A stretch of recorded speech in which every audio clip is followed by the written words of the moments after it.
And welcome to another episode of Comic Book Spectrum. And it's hard to believe we're already in October. Yeah, So, spooky month, spooky season. Elaine, you have your skeleton bird. Mm-hmm. skeleton goat.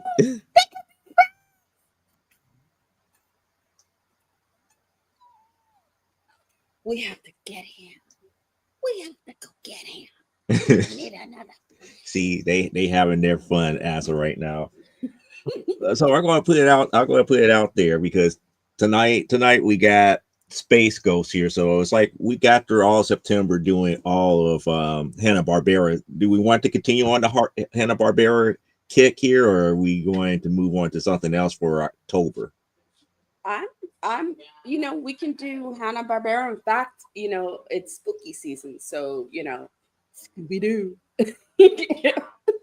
you know, or See, something. that's going to be weird because I'm not certain which Scooby Doo's are copyrighted and which ones are not. Well, then we can leave. Because that's like We can I leave. know Where Are You might be okay, and then there's been a lot of spoofs of Scooby Doo because we have the original Where Are You, the new Scooby Doo mysteries, what's new Scooby Doo, a pup named Scooby Doo, 13 Ghosts of Scooby Doo, Mystery Incorporated.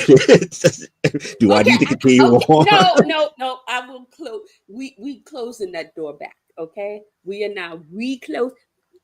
Put the lock on it. I didn't closed it, locked it. It's So we're not done. going to have the catch line as like, I know who it is. It must be Red Harry. No. We gonna leave it alone. We gonna leave it alone. Hey, I'm waiting for us to get to Thundar and Pirates of Darkwater so we can ride this wagon till the wheels fall off. I don't care. Okay, it's like so Pirates of Dark Water, Thundar. I want to add SWAT cats. I don't know There's new that SWAT one. cats coming. Hmm. Oh, Okay. speaking of which, before we get back into the Hanna Barbera thing, I do have to applaud whoever brought it back. Reading Rainbow is officially back on YouTube. I think it's official. I think it's officially back as part of PBS. PBS is, I think, is Right. something. They brought it back. PBS brought it back, but it's a YouTube only show now. Oh, okay. They got somebody, the librarian, to be the host of the show, so it's I no longer think LeVar Burton. no. I think So LeVar had a hand in picking this young man, though. Right. LeVar so had a it's hand. it's it's up on YouTube now. Hmm. Oh, awesome! Because as a homeschool dad, I need a good read along show for the girls. So and Well, old Reading Rainbow is hard to come by. yeah. Um, because what PBS has done, um, in response to certain things, they've taken most of their library and shoved it into what is that? It's one of the it's one of the pay. It's is it HBO? No, it's not HBO. Which one is it? What, Paramount? Um, No, It's a streaming service. It's a streaming service. I just it's a don't know which streaming one. service, but they've shoved they it one. It's one of the older ones. It's HBO. Netflix. I think isn't it? No, it's not Netflix. I think it's like Sesame H. Street's about to be on Netflix. That's no Sesame Street is on Netflix. Oh, Yeah. okay. It Um. was on HBO Max, but Yeah, Hmm. it was on HBO. They had it shoved a lot sucked of it into because they just kept HBO. pulling episodes off. You could barely watch it. Oh man. I wonder if Um, Apple is Well, pulling they it. kept pulling episodes off because they was doing the newer Sesame Street. I think Netflix, I think, is about to get the library of a lot of the older ones. Which would be great. Which would be great. It would be nice to see some of the old ones. I grew up on those old ones. Like I said, my uncles turned when we were kids was like, "Are you watching PBS?" And I'm like, "No." And they were like, "You need to watch this show." And I was over there, and we watched it the first time, and it was like, "That's kind of interesting." And I've been sort of into it ever since. And then of course I brought my kids up with Sesame Street and Mr. Rogers and all of that because I wanted to sort of it to me it was not it was sort of an extra education, So I felt where the schools might fail. That PBS was great for that because they had shows that weren't just about learning things, but about interconnections. How do you Mhm. deal with people? Well, We that's one of the reasons why, growing up with Electric Company and 321 Contact and seeing things such as Powerhouse and Degrassi and stuff like that. Yeah, because HBO had some great series back in the day, for literature, and I wish I still had that tape of there. Everybody talks about James Earl Jones doing "Bringing the Rain" to Kapiti Plain, which is amazing, but Jack Nicholson reading Kipling's Just So stories, especially The Curious Elephant's Child and how the camel got his hump, are just they were they were just golden. We sat and watched those because I videotaped them, and we got to watch those and just crack up because it's Nicholson reading, and I can't do Nicholson, but I don't. Did you ever read the Curious Elephant's Child, Cliff? I don't know about that one. What I know I have read when how the camel got his hump. Yeah, the Case of Curious Elephant's Child is hilarious. It's a little elephant child who is a little too curious for his own good. And understand, Kipling wrote this when the idea of spanking a child was considered okay. Mhm. And he goes to all of his family and all of his relatives, the orangutans and, and all these other animals, and he's asking about crocodile tears. Tears, are they real? And he wants, and they're like, you're too curious, stop. And he won't stop, and so he ends up getting a lot of spanking because he won't stop asking. And finally he gets the idea in his head that he's going to go directly to the source. It has to crocodile. Crocodile about the tears. And the crocodile, he's a crocodile. So he's thinking, ooh, it's a meal. This will feed me for a while. So he grabs a little, because he's at this point, all elephants had little stubby noses. They didn't have long. And this is how the elephant got that long trunk. Mhm. And crocodile grabs baby elephant by the little stub, and he's going to drag him in the water and drown him and have a baby elephant meal. Um, Baby elephant does pull back because baby elephants, they got some weight. And his yells and screams and the tussle draws the attention of other elephants and all the animals that had spanked them and stuff, and they're pulling. So the crocodile is pulling on the nose, and they're pulling on the baby elephant, and the baby elephant gets saved. But what happens is it pulls his nose, it stretches his nose to a trunk. Okay, I haven't read that, but I know I've seen an animated thing of And it. he now can go, he goes and he spanks the crap out of everybody who spanked him. He gets to go and spank him back. And then other elephants decide, well, hey, that spanking nose is a good thing. How do we get that? It goes, you got to go talk to the crocodile.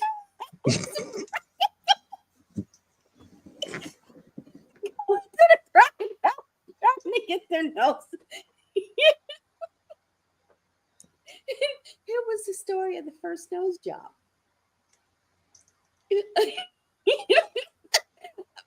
When I was little, my mother would read that to me on occasion till I begged her for it almost every night for like 2 weeks. And she finally said, okay, enough, learn to read yourself because I wanted it so much. That one.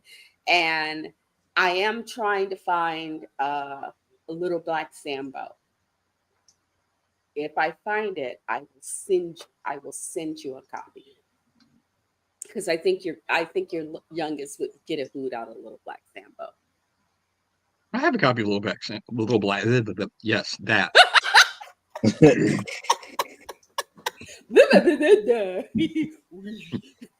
Sorry. I'm in the I also have a mood. copy somewhere. I have to find it of the old Song of the South that Disney outlawed with Zippity Brer doo Rabbit. Yep. With Brer Wow. Rabbit and all of them. I Their version of Brer Rabbit. I Yeah. read the Brer Rabbit Because remember stories. you had Song of the South was their version of Brer Rabbit. Then you had Coonskin, which was Ralph Bocce's version of Brer Rabbit. Yeah. Mm-hmm. I read the Brer Rabbit stories in middle school because because I would, it was English class and everybody else would take 60 minutes in a 45-minute class and I was done in 10. So to keep me from just sitting there staring out the window, the teachers would just give me books, Mm-hmm. you know. Um, and one of the collection of books I got were the Brer Rabbit stories. So, and I love those. My favorite is the Tar Baby. Yes. That one just cracks me the hell up. The Tar Baby and the one where once again Brer Rabbit gets caught, you know, it's a FAFO situation. And Mm-hmm. it's the one with the what did it's a patch. It's a thorn patch. And because they're trying to figure The out Briar how Patch. the briar patch, because they're trying to figure out how to punish him. Yes, y'all learning something, but you being entertained, so shut up. He's like, don't do whatever you do, don't throw me in the briar patch. Of course, throw him in the briar patch. He's like, I was born in the briar patch, idiot. Yep. It's like I remember reading those and just and other kids look at me because you can't help when you're younger and you're reading them, you crack up. They're funny. Mm-hmm. They're meant to entertain and amuse you. And so I would be sitting there cracking up, and the the kids, it's like, well, she got her homework. She finished. She handed in her homework and she did the assignment. So she laughing? It's like, no, she's reading. She came across something that was funny as she was reading. It's a reaction. Like, so I guess somebody got up and checked. Well, how could she get to read that stuff? And it's like, well, if you got your homework, if you turned in all your homework and got done with your assignment in 15 minutes and had a half hour with nothing to do, you could read those books as well. But I forgot who it was, but she was like, how much have you done? And they had like got their name and date.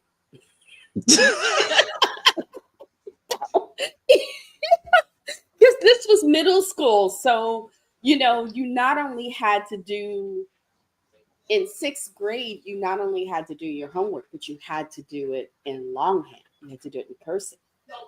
Mm-hmm. So, and some kids were better at cursive than others. And I had gotten okay at cursive because my mother, when she would send me to the liquor store to get cigarettes, she would write her notes in cursive. So I learned how to read by reading her notes, and then I couldn't copy her handwriting exactly, but I had stuff in which, to train myself on. And sometimes when I think it was like fourth grade, I would finish an assignment and teacher would go, "You're going to learn something new today. Here's cursive." Oh, okay.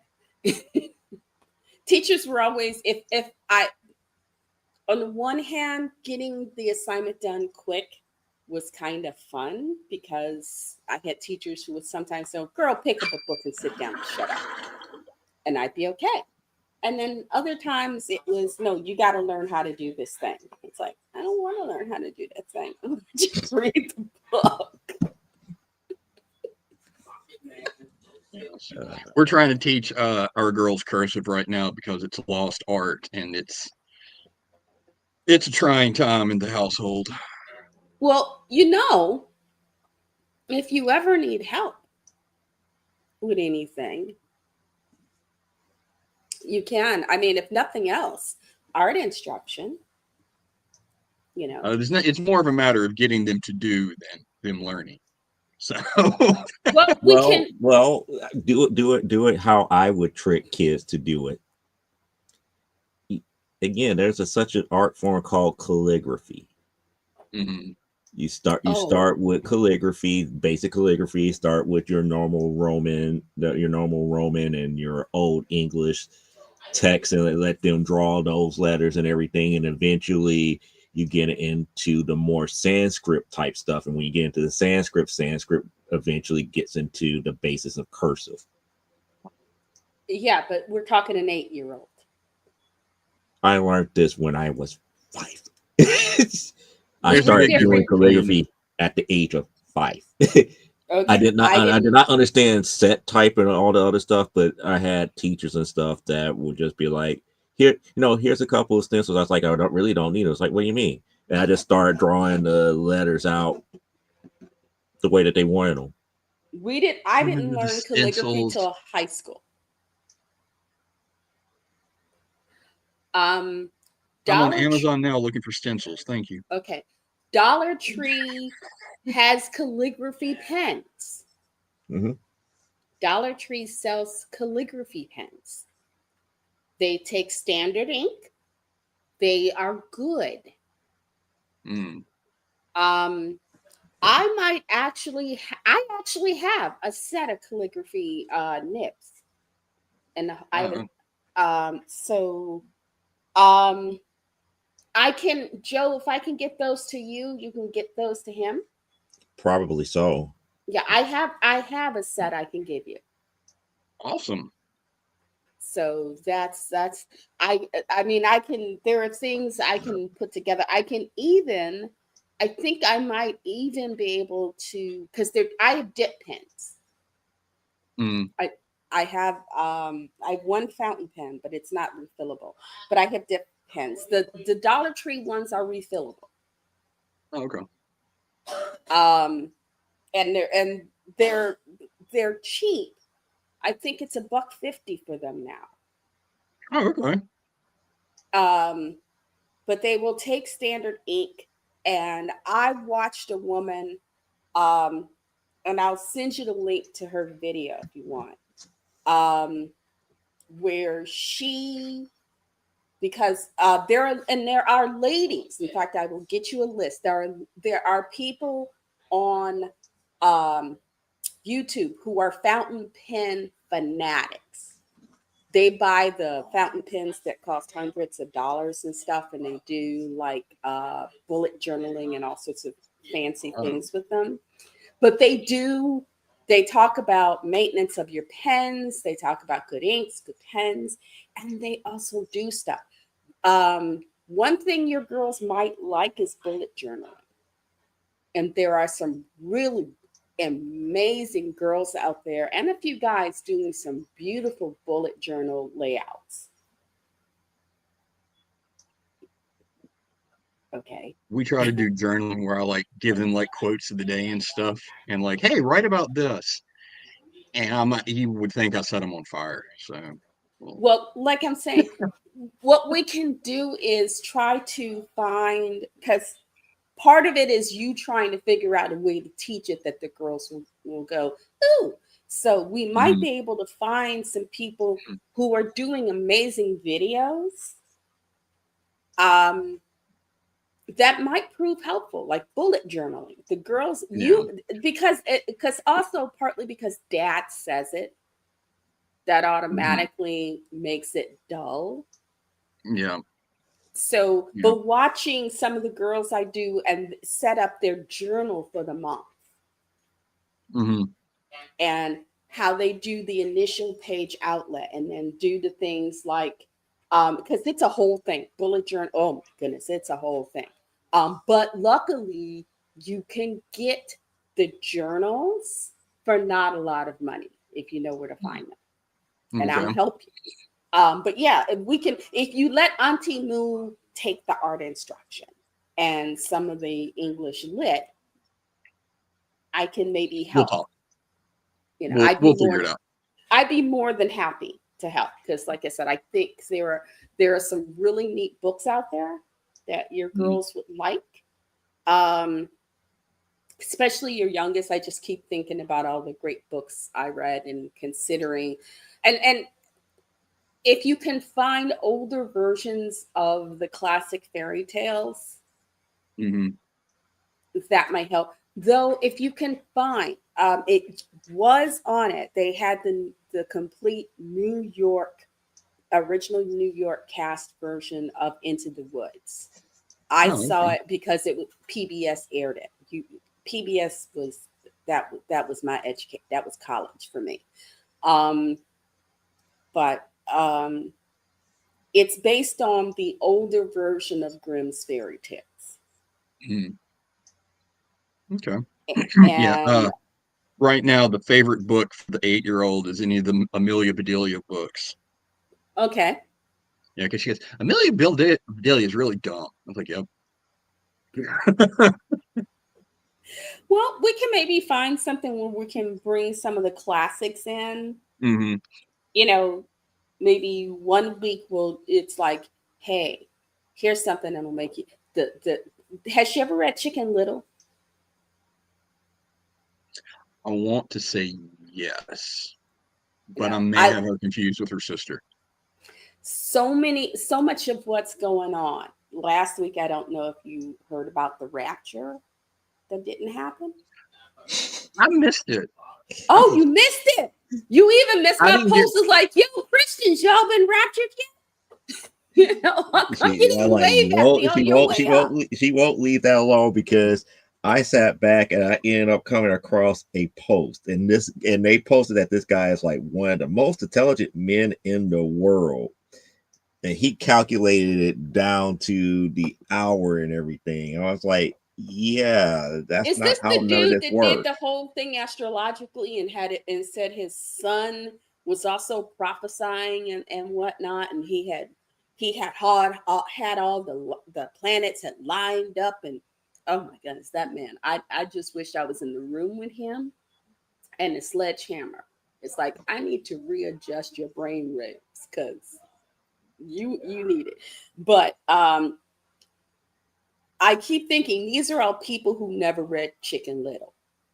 Mm, You know. And for those of I you don't who know if don't y'all know, huh? do y'all remember. I don't remember the exact year, but when December 12th was supposed to be like the end of the world.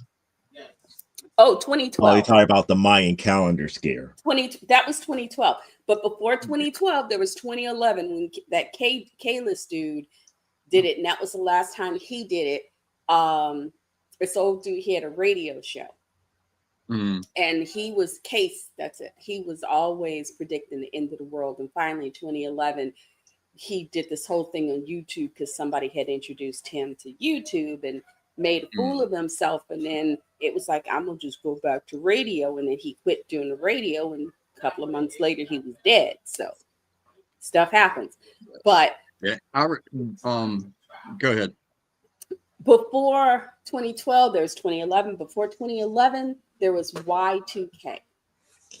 Y2K was not anything religious. That was more like people don't know because again, it's computer stuff and we don't know math the way that we thought we're going to do, and we don't know how these contraptions going to work after.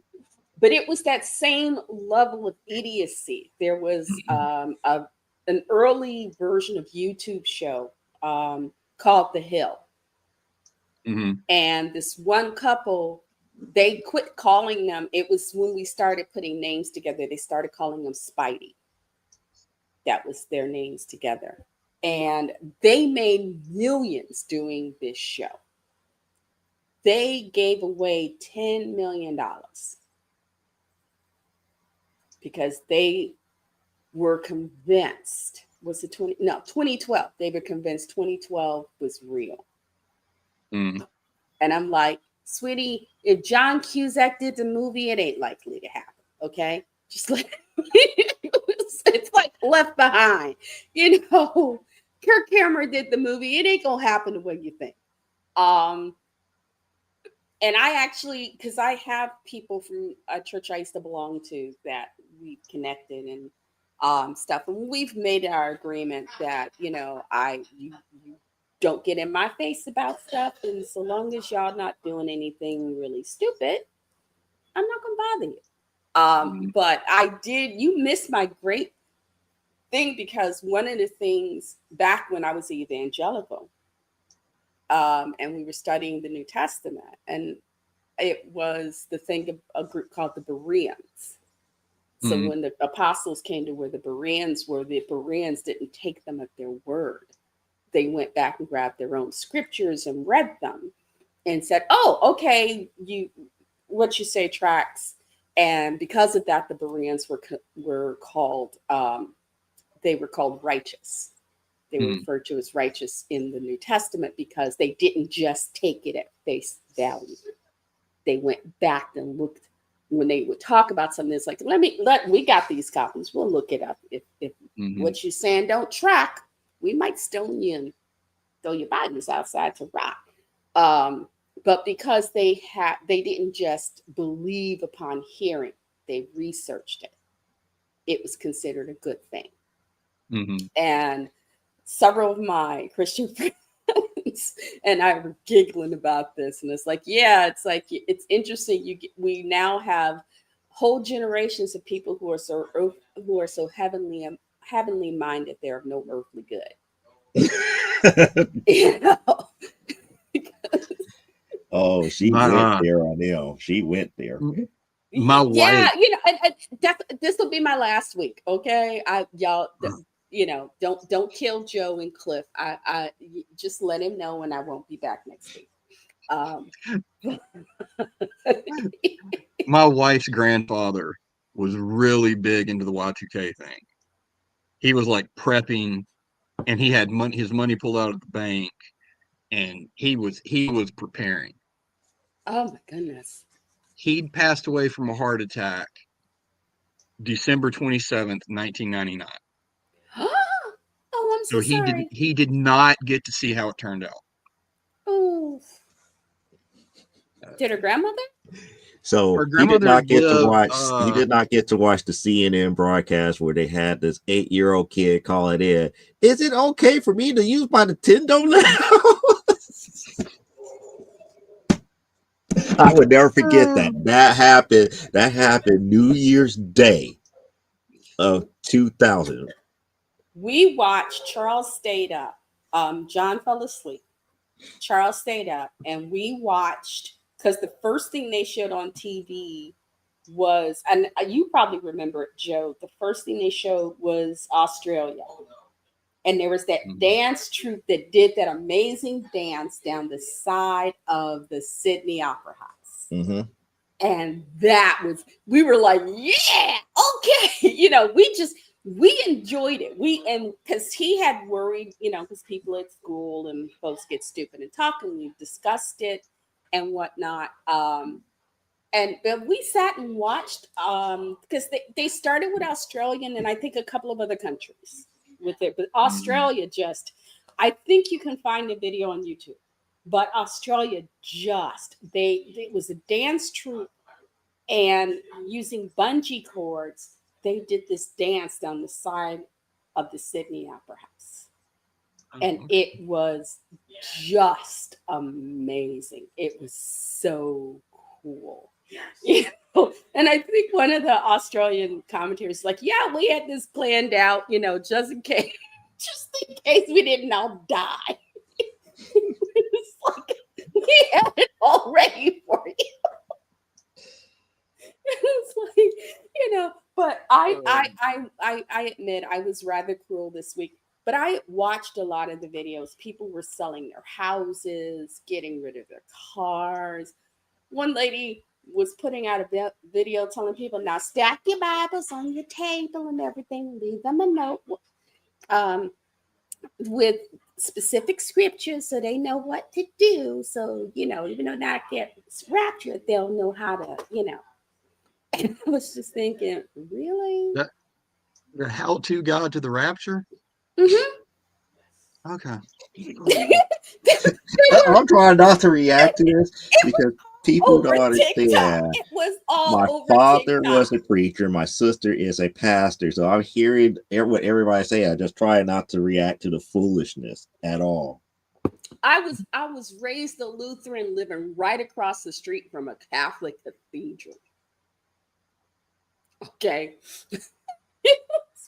So, it was, but it last week, it was just, I could not, it was one of those, do y'all, It set you off last but, week. but it was so Chicken Little. Chicken Little got hit with an apple and she went and told Cocky Locky and he went and told Turkey Lurkey and You have to be there for the very beginning of all of that because whoever it was a black guy in South Africa. yeah, because whoever started that Started it. conversation really set you off, and then I was like, you know what? He deserved it. He deserved it, and the reason I said he deserved it is because there are certain things you question, and then there's certain things that you have to use common sense for. Well, I heard the term, and I understand it now because I did a little research. It's called religious psychosis. And it's that point when people start, and for those of you who are watching, yeah, we're the antidote for religious psychosis. People get so caught up in what's going on in the world today, and they get freaked out. And rather than try to figure out little things they can do, they just want to get away. They want to escape it. Mm-hmm. So the first idiot that comes along and says, "Hey there, blah blah blah blah blah, rapture," they're all like, "Oh, blah blah blah blah blah, rapture." you know? And he made a lot of money, and he's still on TikTok doing his videos. So he has made it so now you have to. I think you have to get this paywall or something. So he's still grifting. So that it just cracked me up. It's like, wait a minute, all these people who voted to see bad things happen to other people because some black guy in South Africa with an accent said the rapture was coming, y'all just bought that hook, line, and sinker. And there were people who were quoting scripture and saying, people asked Jesus and he said, I don't know. The angels don't know. The only person that knows is the big guy, and he ain't telling nobody. Again, the criteria is something that cannot be measured, and that's what the major thing that people fail to accept. Before the rapture ever happens, each individual will have a intimate one-on-one with Christ himself. You don't know the time, you don't know the date, but people were challenging and saying, hey, what about this scripture that says blah blah blah? And they were like, you don't understand. And it's like, oh, you know more than God. You know better than God.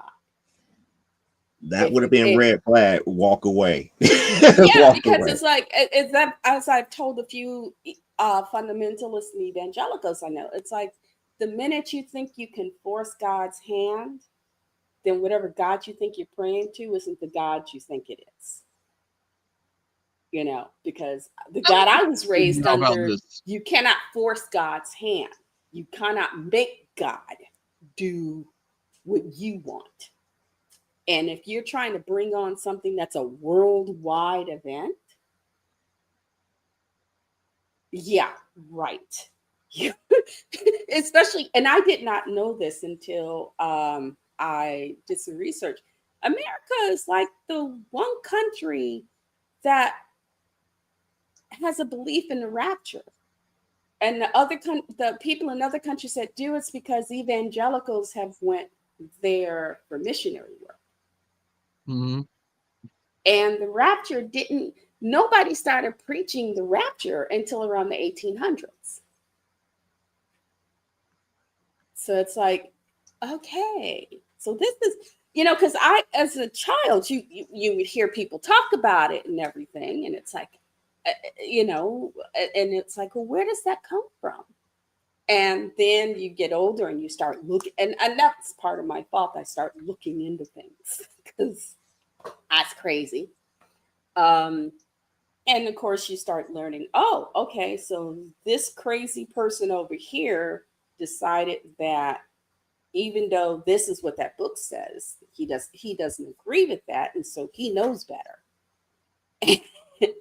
you know, um, so it's like, okay, if y'all think it is what you think it is, then and it's one of those things where if you think it is because you think it is, you're not going to stop thinking that until somebody with a bigger hammer comes up and whacks you in the head to disprove See, now what you think. I'm all concerned now about this 101 with Christ when he comes in and sits down and says, "Tell me about when this happened." I don't I don't want to have that conversation. No, it's not. That's the whole thing. That's the whole thing. It's like when people think about what the Bible specifically states about that, it's not going to be a one-on-one where you and Christ are talking, talking about what you have done in the past and this, that, and the other. It would be an indication that you know who he is. And it's more along the conversation of where you stand as far as your own belief. So True. it's almost like, it's, how can I put this? The way most texts make it seem is more along the lines, it's like, if you ever remember the old cornflakes motto, taste them again for the first time. It's more like you're meeting him again for the first time, and this is like a face to face.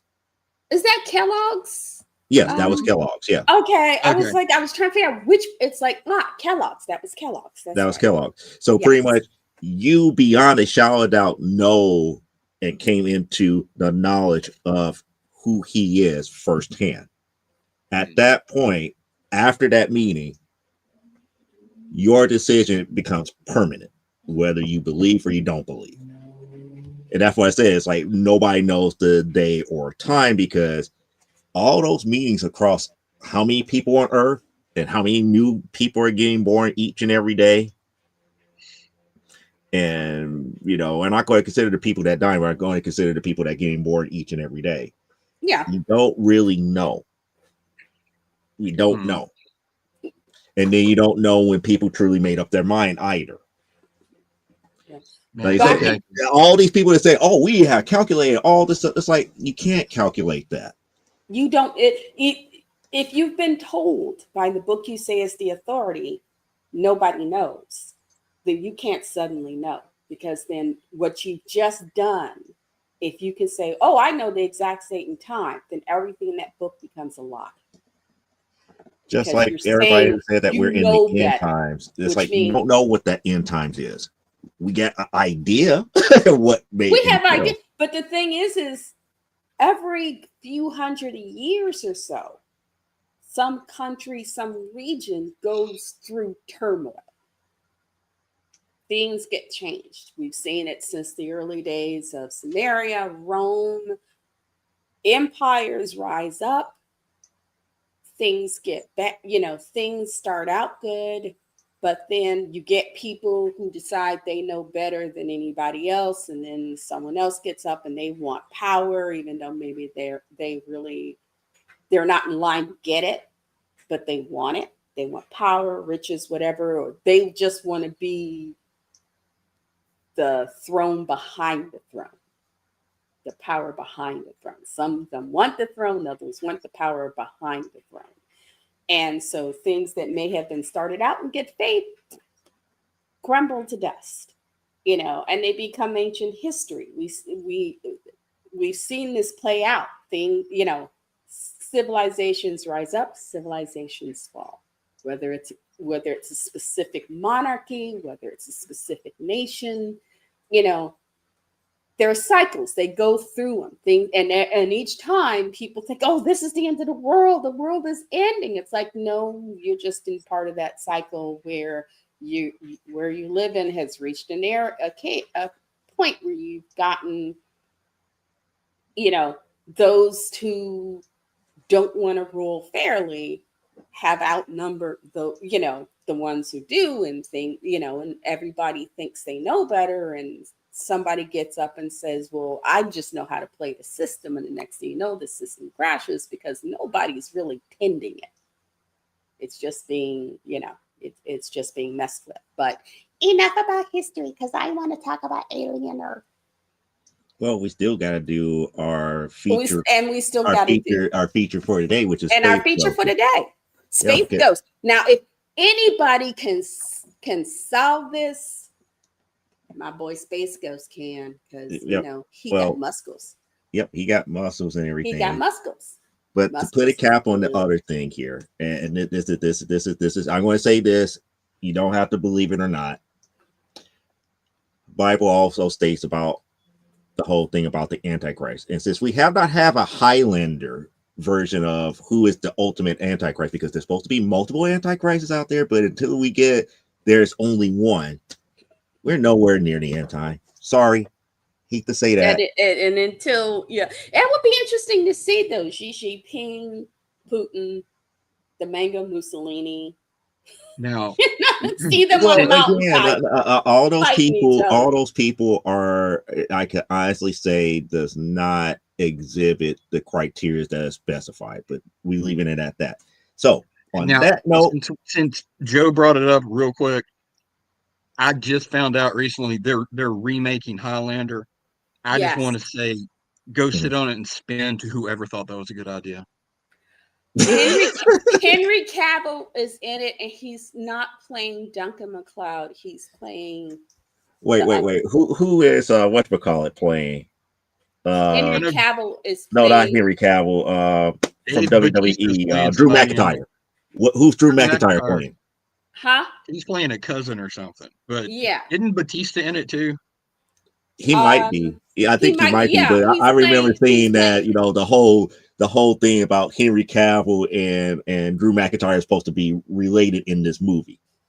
Cavill is playing Connor MacLeod, which is the he was that's third generations now. Huh? That's a couple of generations now. No, who's the first MacLeod that we see? The one that Connor was the first one in the original movie. Yeah, right. He was the first in the original movie. So they're going back. They're not doing the series. They're going back to the movies. Okay. And so they're remaking the Highlander movies. But who's going to play the Sean Connery character? The one that actually trained Connor. I had heard them. Every once in a while I'll see Christopher Lambert is going to be Sean Connery. Is he going to play the Connery role? Really? No, I could see it happening. I don't know. I'm just upset they're doing it again. You don't need to remake Highlander. I love the movies. I love the series. I love the idea that there can only be that. I was into it, whether it was goofy or serious. I loved it.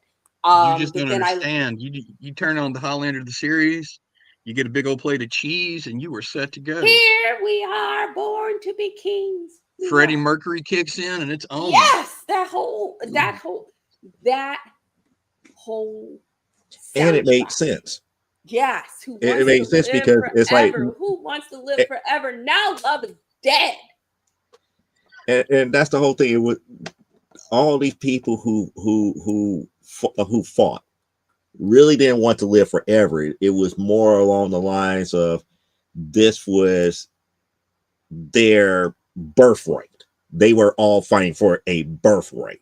Yes. Not because, I gotta live forever or I want this power. It's like, no, y'all all part of the same birthright, and only one person can have the lion's share of it. They can have the lion's share of it.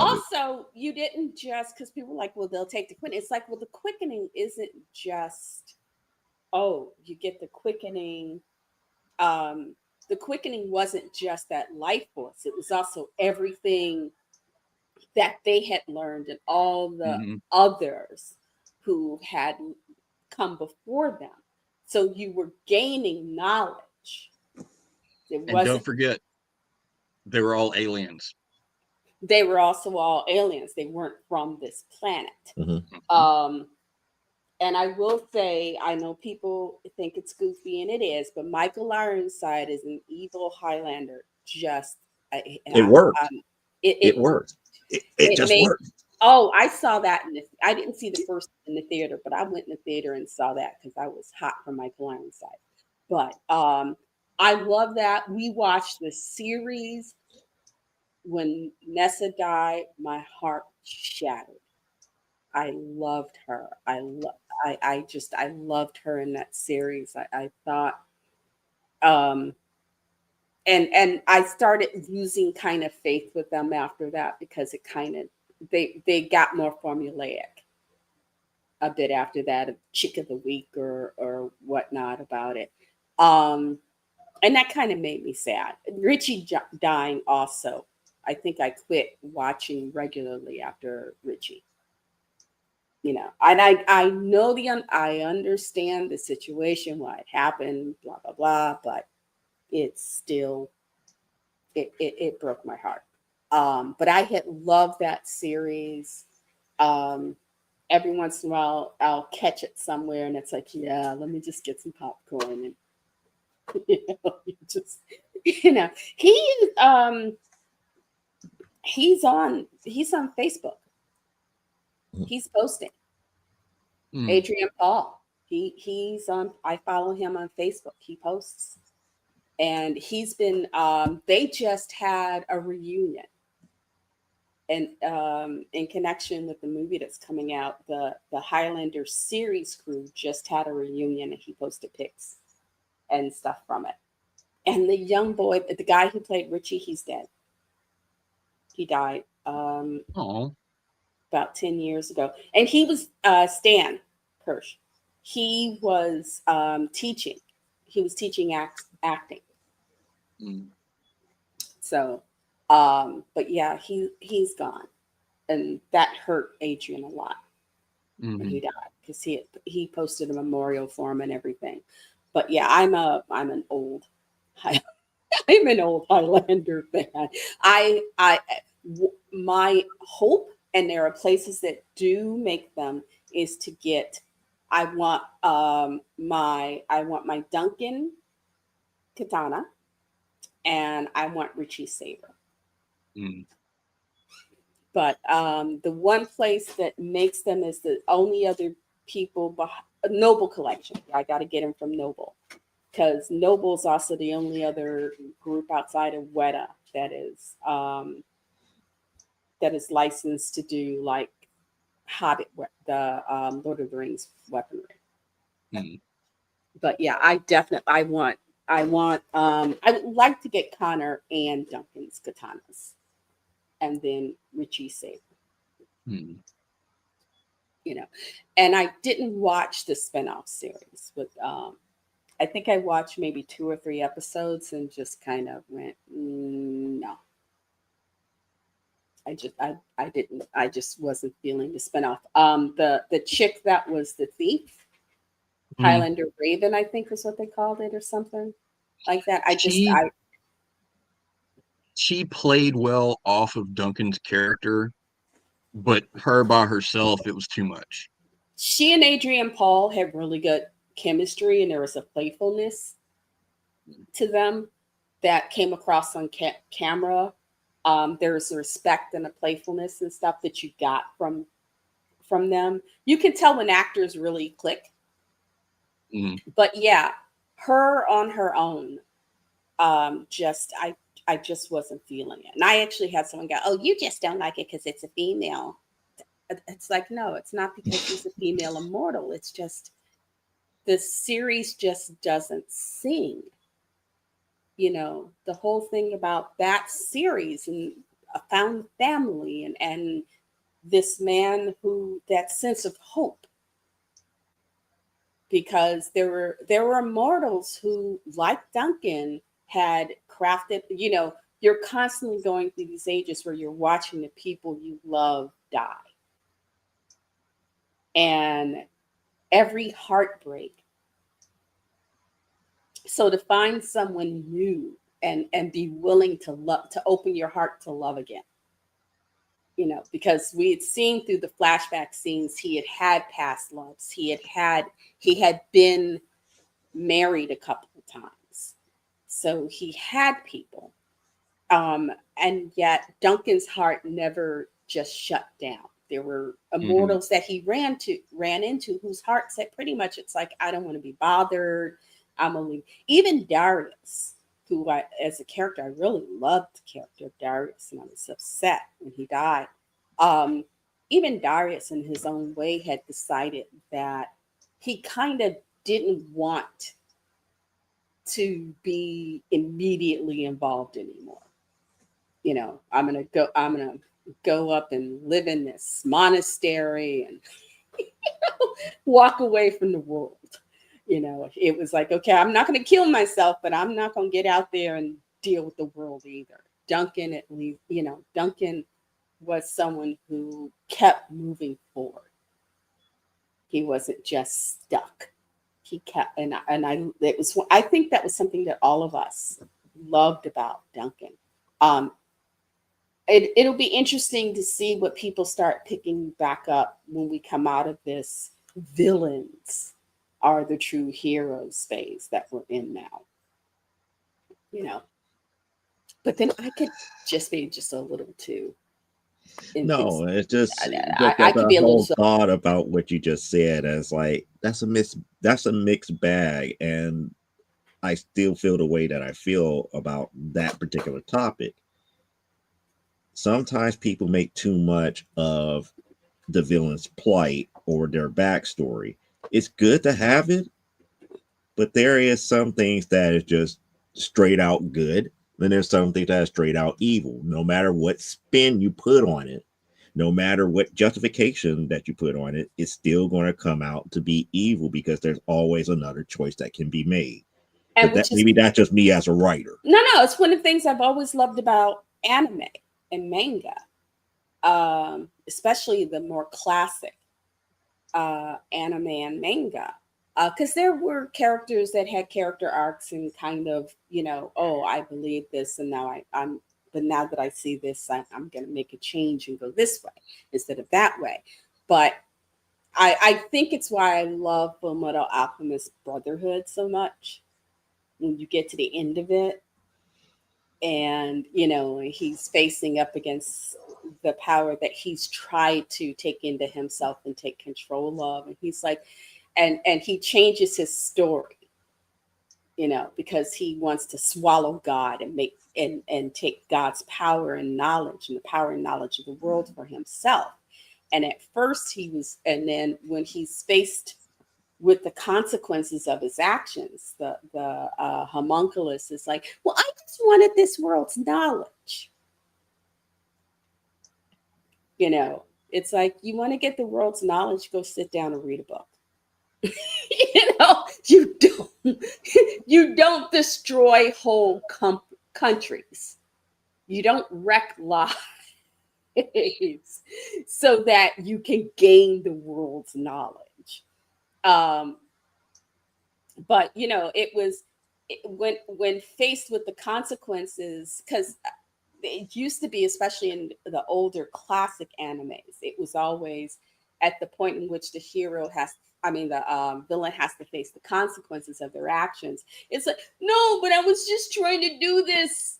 And it's like, you could have, a couple of them, they had a love that died, or a spouse, a child, someone died, and they were just trying to make it so other people wouldn't suffer that. It's like, you destroyed an entire country.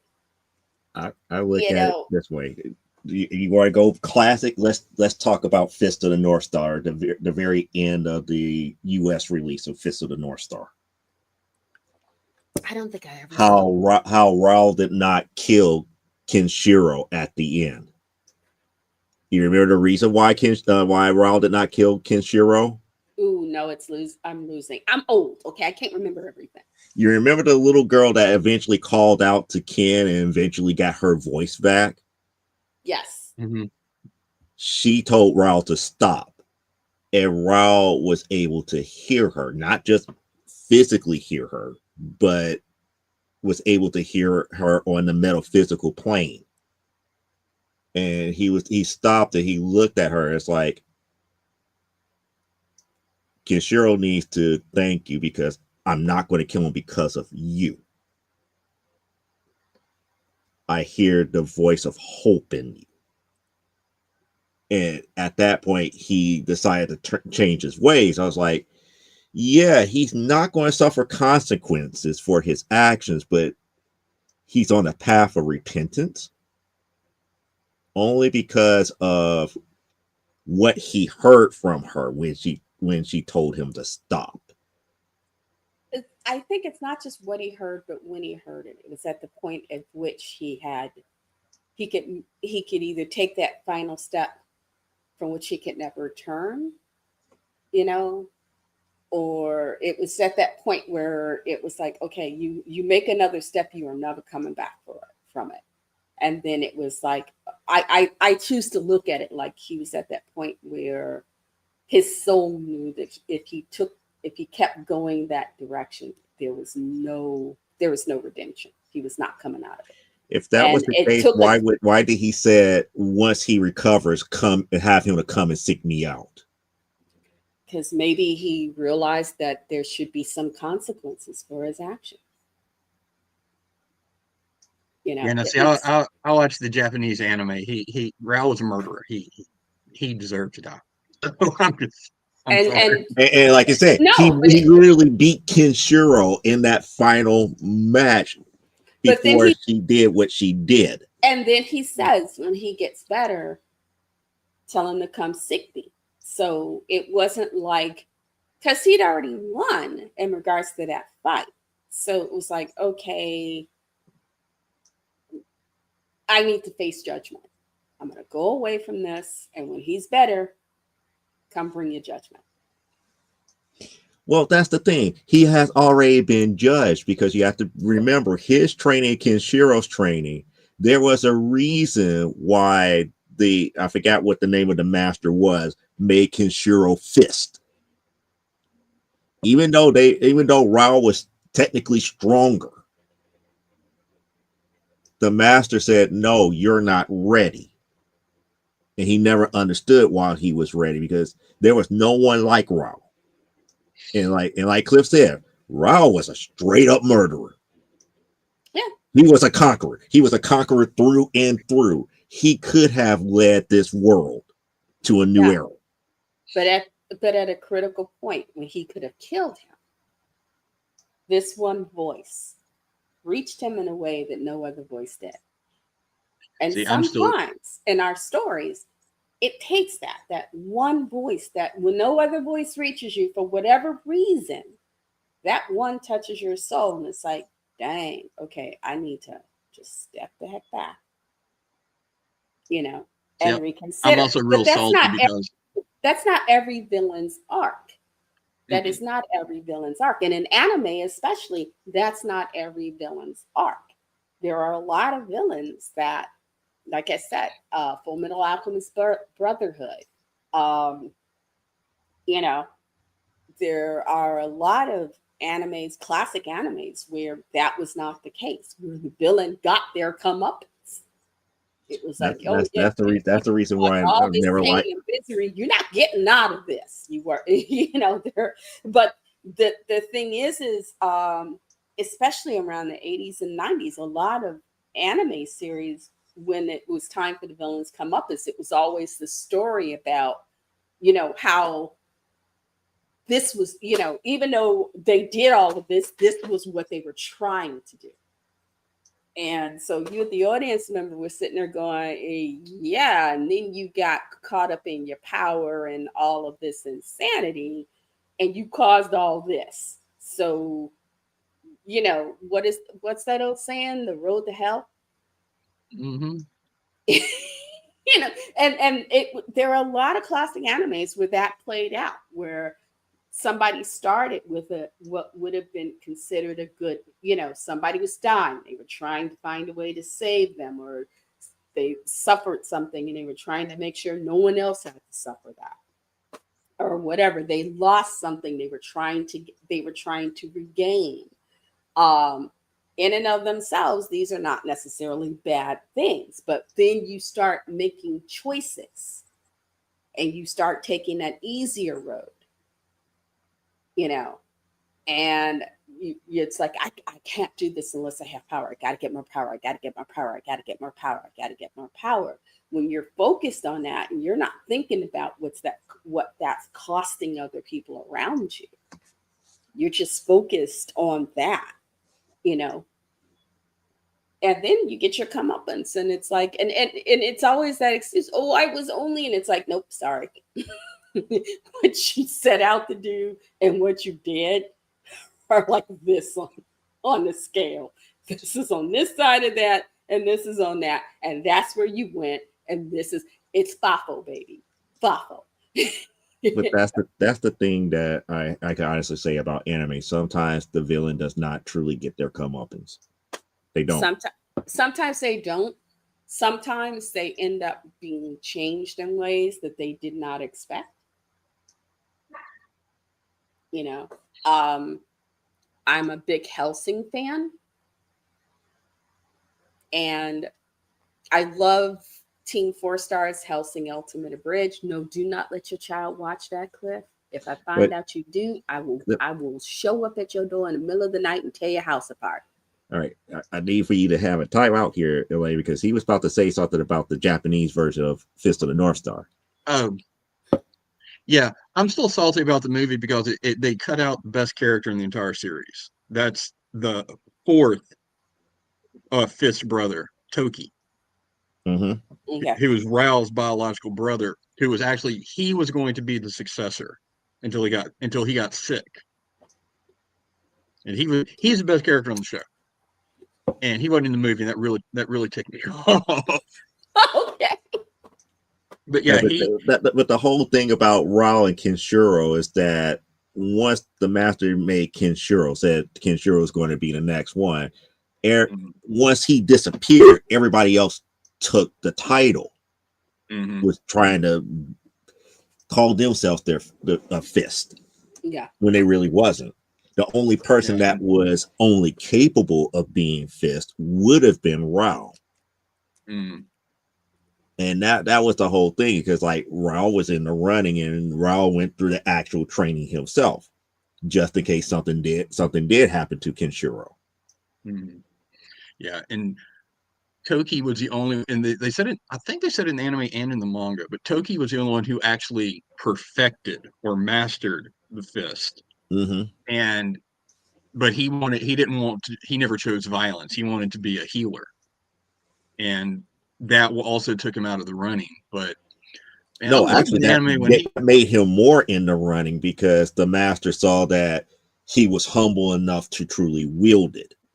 And I loved in the anime when he would break bad on people, and he killed them with ecstasy, and they died smiling. I was like, yep. Jeez. Okay. That's why I always love that line when you actually got to somebody that could truly wield it. It's like, you don't realize you're already dead. What do you mean? And then next thing you know, it's like, boom. And with Toki, it was just like, what do you mean? I'm as happy as I could be. I always wonder, having watched The Princess Bride, and you know that scene with the wine. It's like, it's the North Star moment. You have the North Star moment. I'm sorry. It's just but my brain goes in weird places. No, since you brought up that scene is the remnants of Jackie. The character, I forgot the actor's name, he was essentially Jackie in that moment, because Jackie was like, oh yeah, it's like, oh yeah, I'm the Fist of the North Star, I've been through all the training, this, that, and the other. And Kishore was like, yeah, but Jackie always had a glass jaw. All they had to do was just be like, boop, he's gone.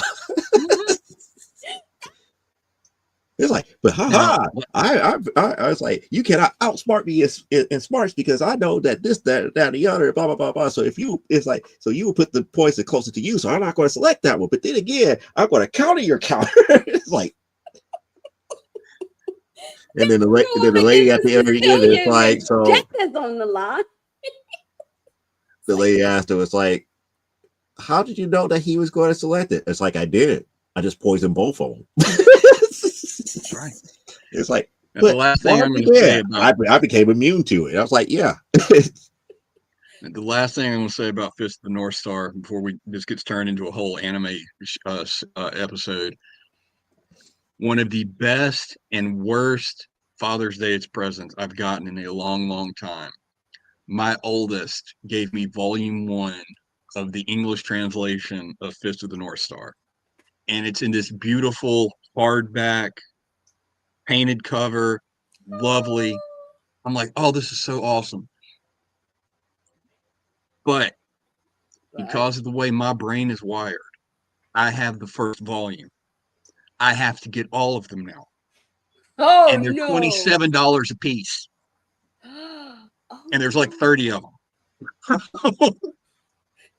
Oh my goodness, that's about $800. Yeah, so I'm just like, yeah, I'm like, thanks so much, but why did you do this to me?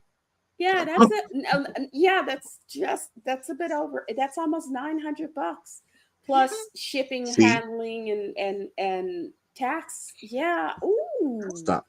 Because this is the beginning of the downfall of where Cliff's dramatic and traumatic story begins of his villainy. Oh yes. We don't want you. No. Do not make me show up at your house and you know, especially.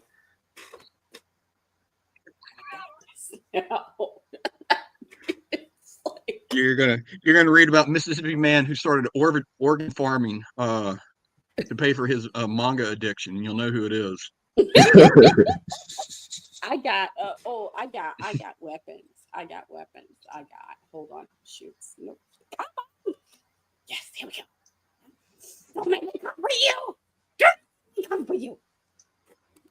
He's just sitting there like, right. Okay.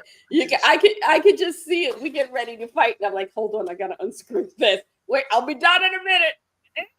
Now you go get the takedown. Well, you know, that's the we need to get off of anime because now I'm thinking about an episode of Baki Hamna. Oh, okay. Well, really quick. Yojiro is up here about to get ready to fight the son of Muhammad Ali and everything. And Muhammad Ali Jr. was about to, go into this fighting stance and everything. It's like, oh yeah, I know how to fight against that. And he lied down on the ground. Muhammad Ali Jr. looked at him, was like, okay, there's two ways I could go about this. I could go ahead and move in for the attack, or I could take how that comes off as far as American fighting is concerned, as if that is a partial concession. Since you are waiting for me to make the first move, bye. he walks away from it, and Yojiro gets so upset because he walked away from the fight. I got this bad boy at Dollar Tree. And yeah, no, not Dollar Tree, Family Dollar for $1.50. Nice. And these pieces screw together to make a long handle. And it's supposed to be like if you're doing one of those Grim Reaper setups in your yard. But I have been threatening our mutual friend DC Chen with getting his daughter Josie her first two-handed dwarven battle axe, because he got her a Minecraft sword. She's 9 now, and when she was about 5 or 6, he bought her a Minecraft sword, and she had at him. It's like, yeah, just wait till I get her a dwarven battle axe. So I am going to redo this whole baby so that by Yuletide, she's got a battle axe and a couple of butt kicking sticks. Watching you go through the process of putting it together made me think of Raiders of the Lost Ark, the guy with the sword. Oh, Harrison Ford just shot him. bang. Well, Josie's 9, and so she's really cute. And I'm always and we're always I'm always joking with DC because he's like, oh my god, teenage years are not that far off. You know, she'll be 14, and she'll be about 5 years. She'll be 14. I said, and we've always joked about getting like body parts to put on their front porch. Show up to go, hey, Mr. Jen, I'm here to pick up Josie for our date. He could be meeting them there with a shotgun. He's working on, he's taking extra kung fu classes to make sure he can loosen weight so he can make sure he can beat their butt. I'm like, dang. So I told myself, well, if I get her one of these and make them, she'll start attacking all the boys at school. So if she shows up or one of these boys show up at your door, hey, Mr. Jen, can I come see Josie? She has already tested his metal on the back.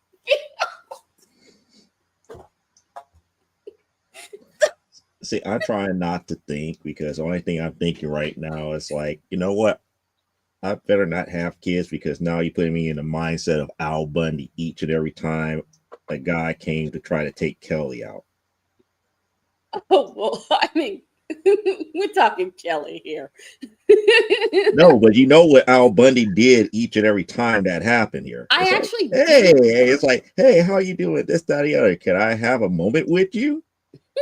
And he beats the mess out of you. I Literally, did watch. and it was nothing that the dude could say because it's like they would just be walking and everything, and next thing shove him in the door, put his head through a window, slams the window on top of him, this, that, the other. It's like, it's a nice meeting you, this, that, the other, yada, yada, yada. I tell Kelly that you had to go. Bye, and shove him out the door, and that would be the end of it. I can do war paint and stuff and dress up crazy, take a picture of myself. And when it's time for the boys to come around for the youngest, it's like, this is her Auntie Moo. And I'm going to do blood on this. I'm going to really do this up with like blood and stuff. So you could say, this is her Auntie Moo. If I even think that you're a problem, you're going to wake up. This lady is going to be standing in your room. You're not going to know how she got there. You won't hear her coming. Anytime somebody wanted to take out the oldest, we would make sure they were either around when the wife was working out or we were watching a video of one of her fights. It's like, oh, mama will whoop your butt. Mama didn't just say knock you out. Mama said, I'm going to knock you out. Yay, mama. So tell you, there are a bunch of women ready to just do damage on her behalf.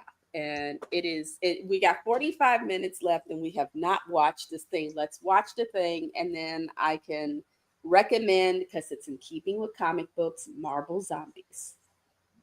Okay, so we are ready. And we don't have no setup for this here. We just going to go right into it. So here we go. Space Ghost. Space Ghost. From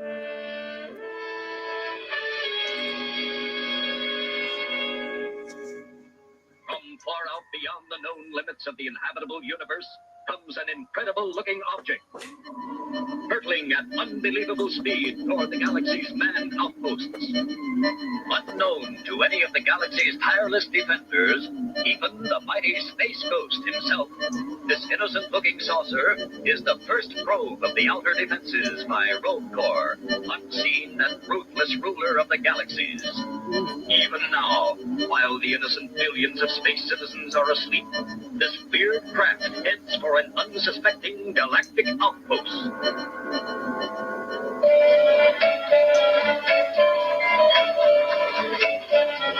Roger, Dave.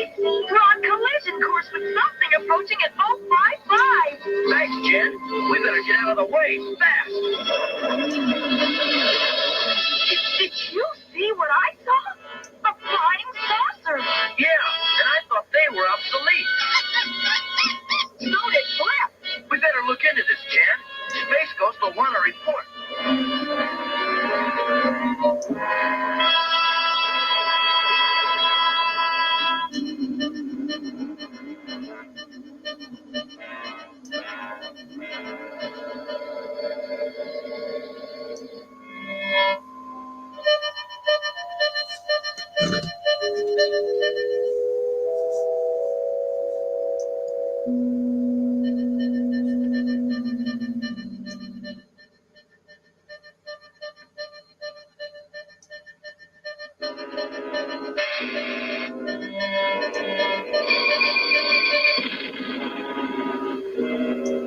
Well, he ain't there no more.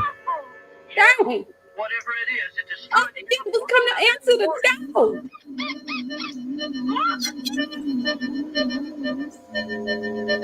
It says us we're here. I've got to contact Space Ghost. Jace calling Space Ghost. Jace calling Space Ghost. We about to be dead. Help. Calling Space Ghost. Jace calling Space Ghost. Hi. Calling Space Ghost. Space Ghost here, Jace. Come in, Jace. Let's scram. It's zeroing in on us. Run. Oh, that's right. They can fly. Yeah, they all have packs, jet packs that allow them to fly. I forgot that. Come in, Jace. Jan, they're in trouble. No time for the Phantom Cruiser now. Do you think Space Ghost got our call? No, we got cut off.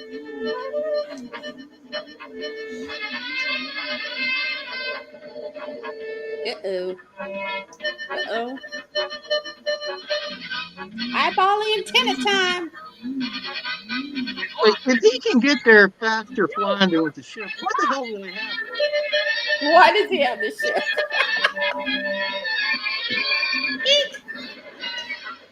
Then we've got You one killed the chance. rocks. Get your missile power, and let's go.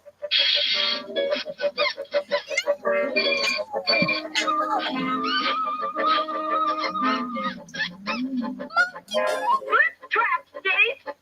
You stay here, Jan. I'm going in after him.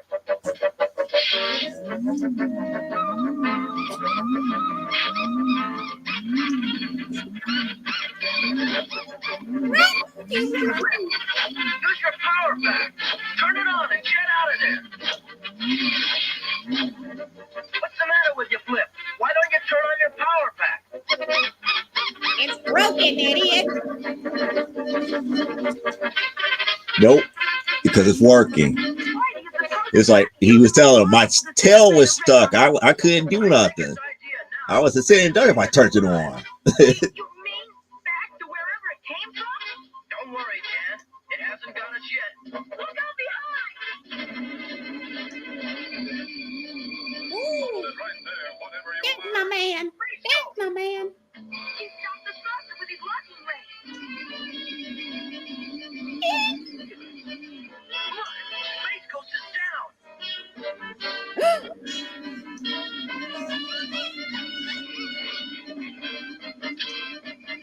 Flip turned on Space Ghost's force field ray. Wow, what hit me? Thanks, Flip. Come on, Space Ghost. Look, it's running away. Space Ghost is winning. No, look, Jan. The saucer spray is drawing Space Ghost No, toward it. try to be. Space Ghost inside. Oh no! It got Space Ghost.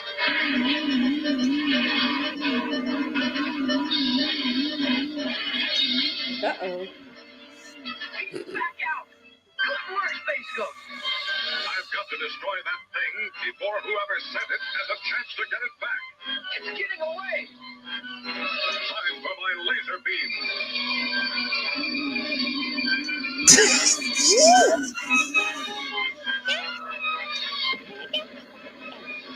But why destroy it, Space Ghost? I couldn't take a chance on its getting back to whoever filled it with all the information it must have gathered on its tapes and memory banks. You were right, Space Ghost. But the ruthless rogue corps is not through yet. Someday, the ruler of the galaxies will attack again. And soon.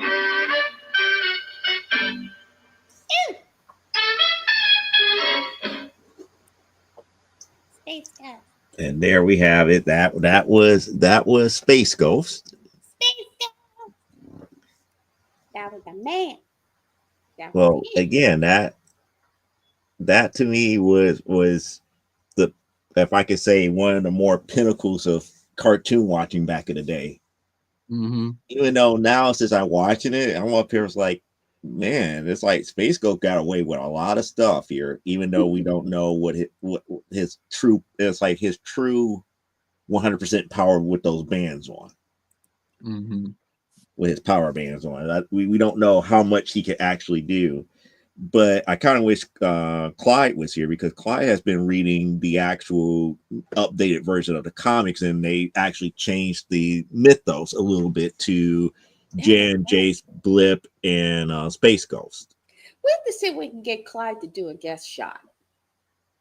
We could. I think we could. If Clyde would be willing to do a guest shot, you know. I would have preferred that he would have did it today with us talking about Space Ghost, but because I'm also curious about that cryptids comic he was also reading and stuff. Because I wanted to find out how far they had got in it. Did they stop it? Whatever.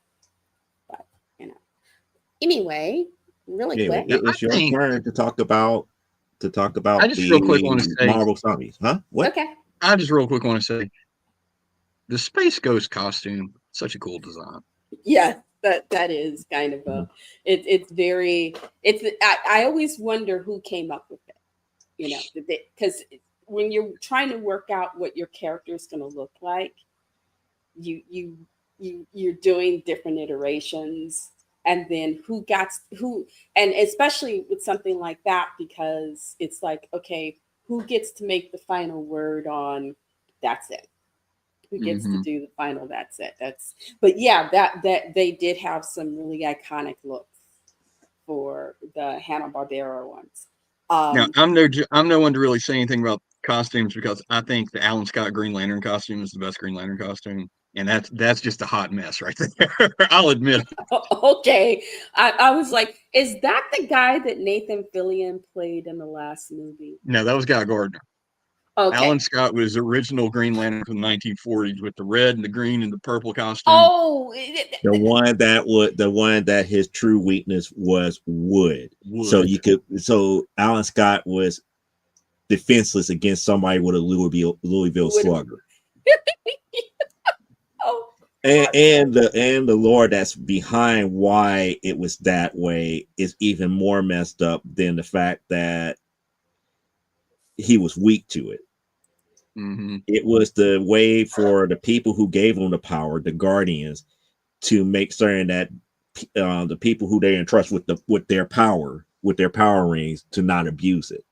Because as the Guardians were seeing that some of the patrolmen was abusing their powers, they came up to this one clan where they had this one unruly Guardian that was just wreaking havoc with them. So the Guardians like, okay, fine, we're going to solve this right here and right now. So the Guardians gave them all wooden shillelaghs. It said, have at him. His ring would not work against you. Just whoop that butt. Just go ahead and whoop that butt. And they did. And from that point forward, that was the weakness for Alan Scott version of Green Lantern. Taking a turn from that, I watched Marvel Zombies. It's a 4-part miniseries. It is, I think it's based on a comic. I'm not sure. But I saw it on Disney. Now that people are no longer fighting Disney Hulu, I got to watch it. Wow. It is zombie Thor.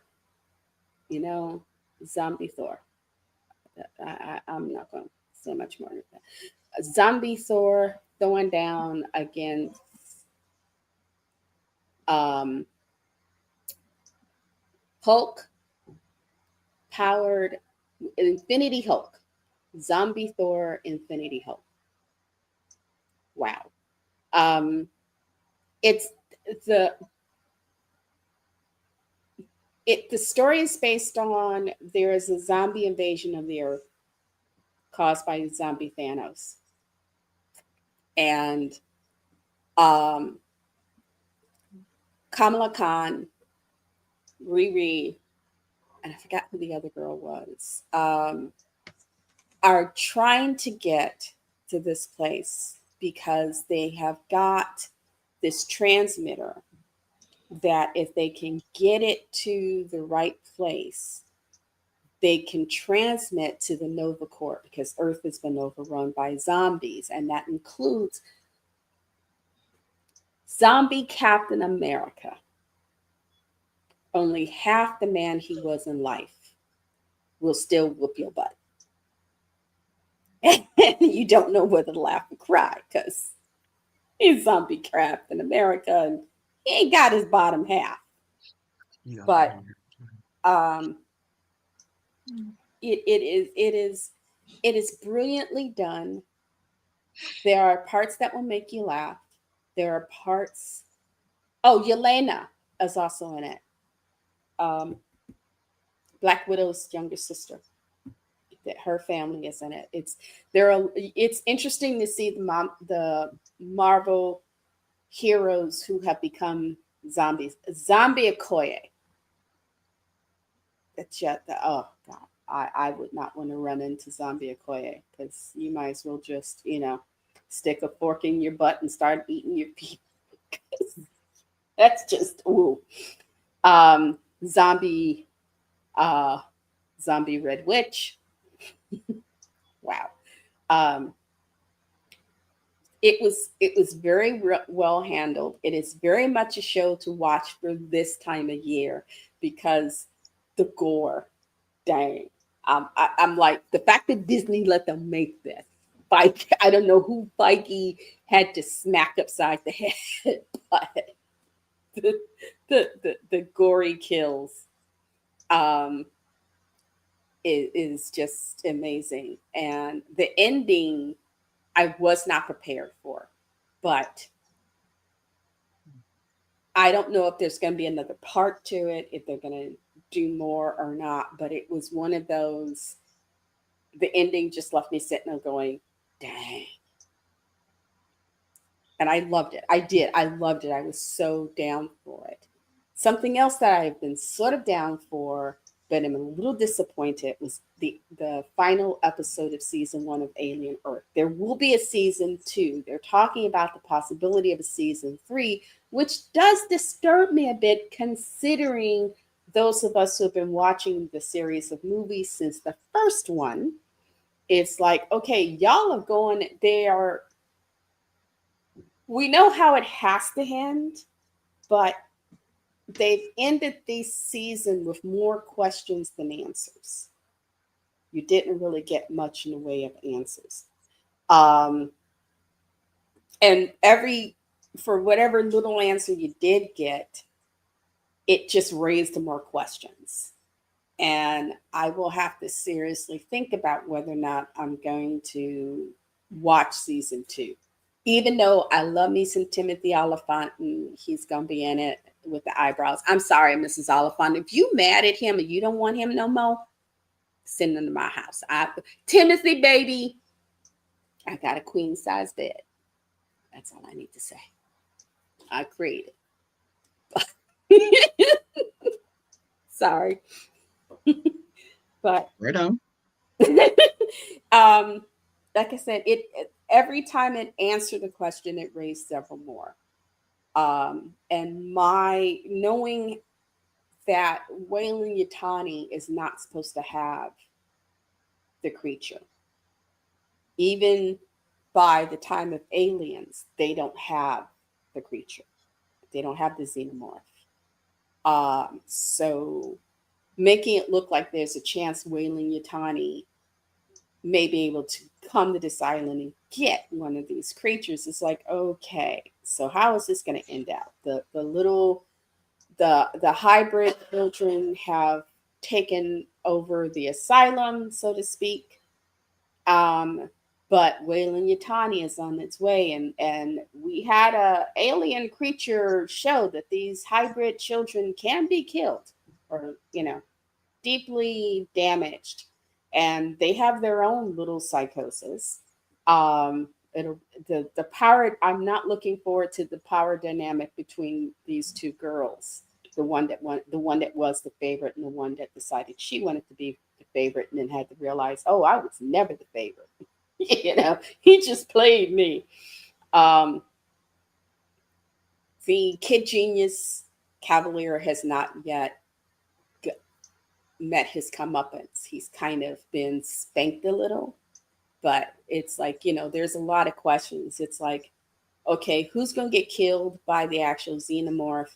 And the one thing I do want to watch it, because there's an alien, I think I've talked about it. It's a squid with an eyeball head. Hmm. And I found one group, not the normies. The normies have dubbed her Eileen. And I love that. I love that name.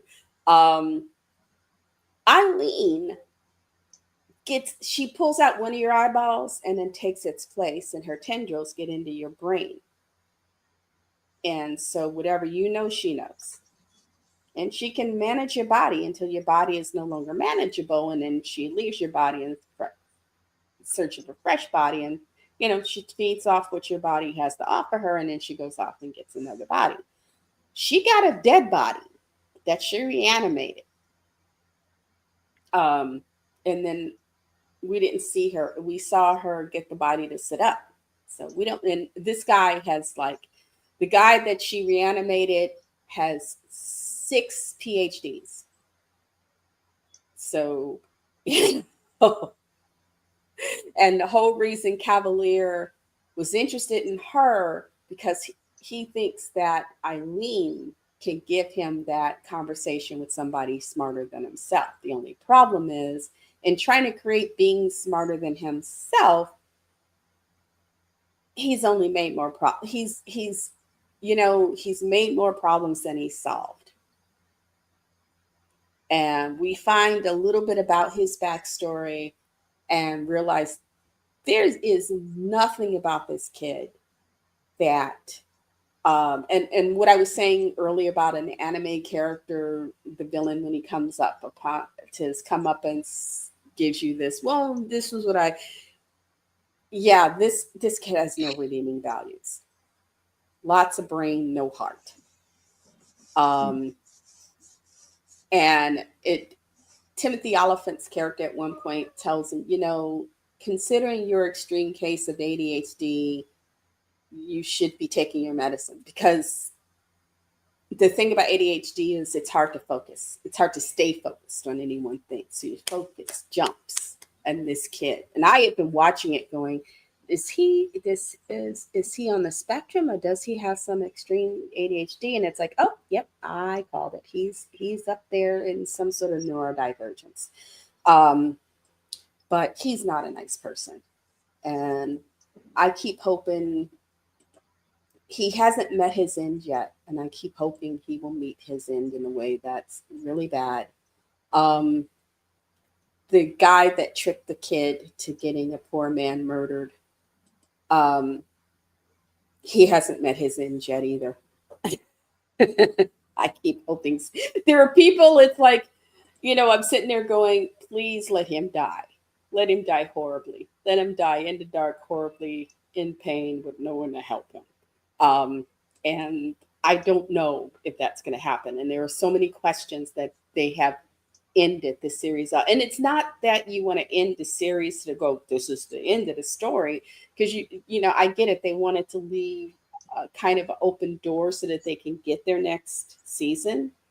But also, here's the thing, we already know that 2 years after this is supposed to take place, the Nostromo is on its way home when all hell breaks loose. So if you're trying to suggest something that, especially since we know Ripley woke up 67 years after that, Ripley was found and then brought to the station and then eventually ended up back on Earth. You can't suggest then that maybe these creatures are running around the planet, because surely somebody would have found this out. And some of these creatures cannot hide the way they are.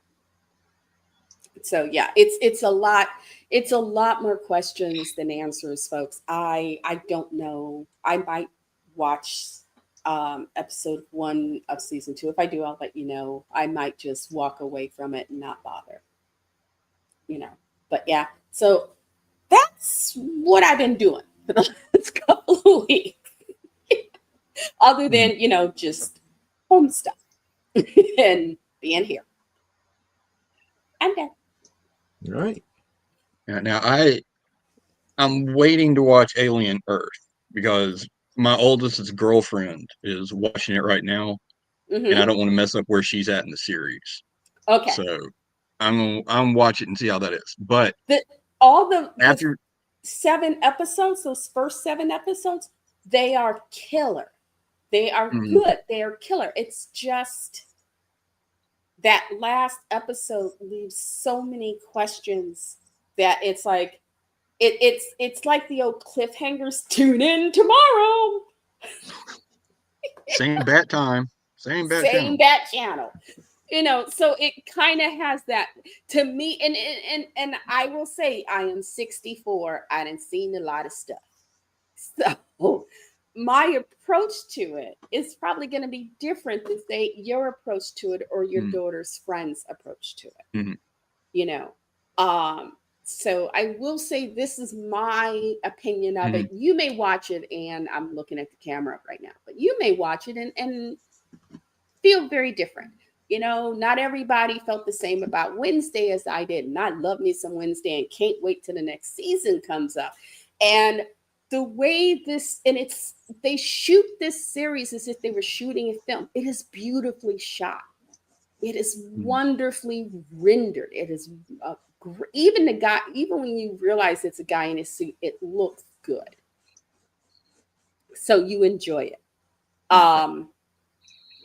So there's a lot to get out of it, but they were waiting for the longest before Fox finally gave them the go-ahead on the next season. So it could be another 2 to 3 years before we see the next season because of I will say I'm not going to scrap on Noah Hawley from the visual perspective, because he made this stuff look good.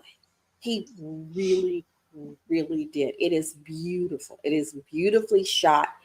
The effects are beautiful. Eileen will scare the bejesus out of you. And in episode 8, we get to see what the Hanging Lotus does. It ain't pretty. It is not pretty. But like I said, and it gives you some good jump scares. There's a lot of suspense to it. Each episode is like a 1-hour movie, and each one builds. But like I said, I'm just saying, for me, because I'm 64, I could walk out, and I don't know, go into some old lady dementia and never know how it turns out because my mind demented and I don't understand it no more. I'm a little disappointed, but up till to me, it didn't stick the landing because there are so many questions that I have.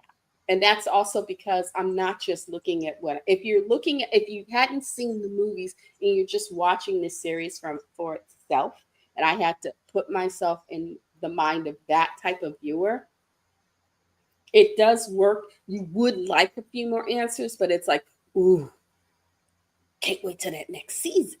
As someone who has seen all the movies, however, and knows the point at which this story has to stop, I'm like, okay.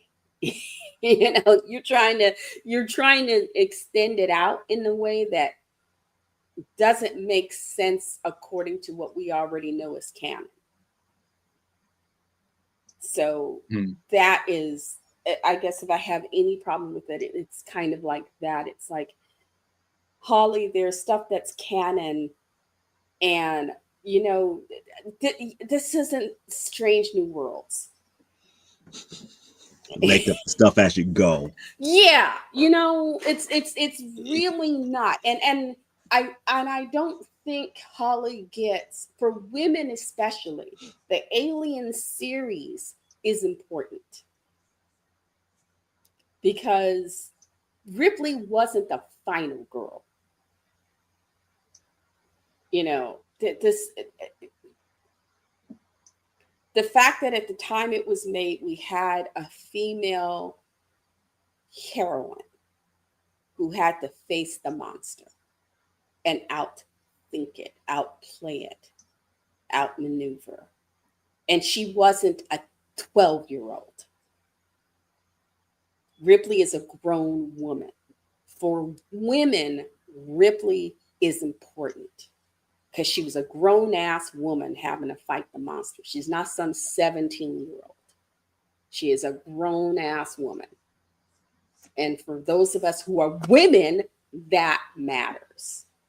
So when you're playing around with something that matters so much for us, we get a little, we get a little feisty.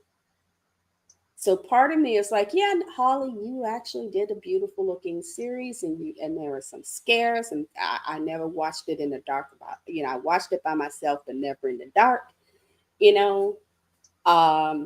But at the same time, it's like, you know what? Mama may just have to smack you around a bit. Don't be messing with my Ripley. Don't mess with my origin. I may have to hurt you. I'm looking forward to watching it. Now, I will say, thanks to listening to what you said, I'm glad I'm skipping Marvel Zombies.